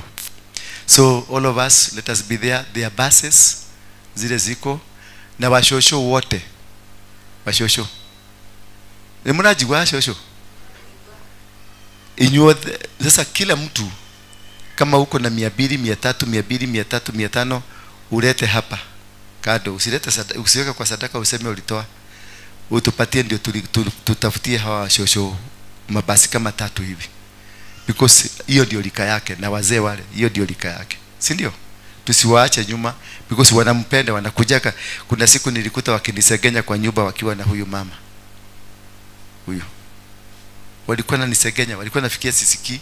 Nilikuwa hapo nje, nilikuwa nikasikiliza huyu kwanza na ni rafiki yangu hapa wananisegenya live. Therefore, if you can be able to pay kulipia mtu mmoja gari hawa wazee ama mtu yote mwenye hana fare, wote vijana kuna katoto kamenisimamia, sio ni katoto kanani pale kameniambia kataomba ruhusa Thursday kakuje tuende masishi. Huyo msimuache. Na watoto wote kama mtaweza kukuja, let's go and celebrate. Si ndio? Let's go and have fun. To enjoy life kule. Na tuseme hallelujah. So fanya hivi na mkasirike leo. Nataka leo mkasirike. Mweke pesa hapa. Mpesa mingi. Anzeni kuweka pesa hapa. Sadaka. Na mweke ya makasiriko. Mweke ni kama mtaweka ingine tena.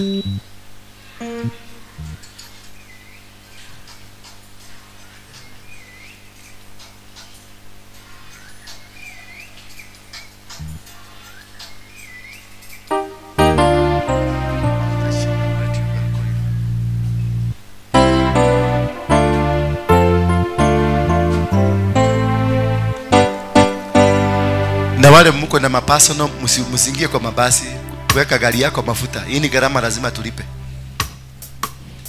Umesikia Karo? Usiwache ile pasono yako kwa nyumba. Igagetukua ali. Yes. Kuja nayo. Na you can also combine, mnachukua kahaya. Watu waine mnachukua kahaya, ni mzuri. Tukienda kama msafara karefu ni mzuri. Si ndio? Hata ile gari yetu wewe mkolino, hata ile gari yetu ikuje huko.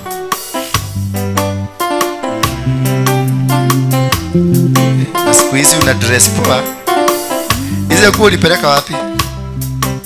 Zile zilikuwa zimelaruka. Oh, ni mimi niko nazo. Okay.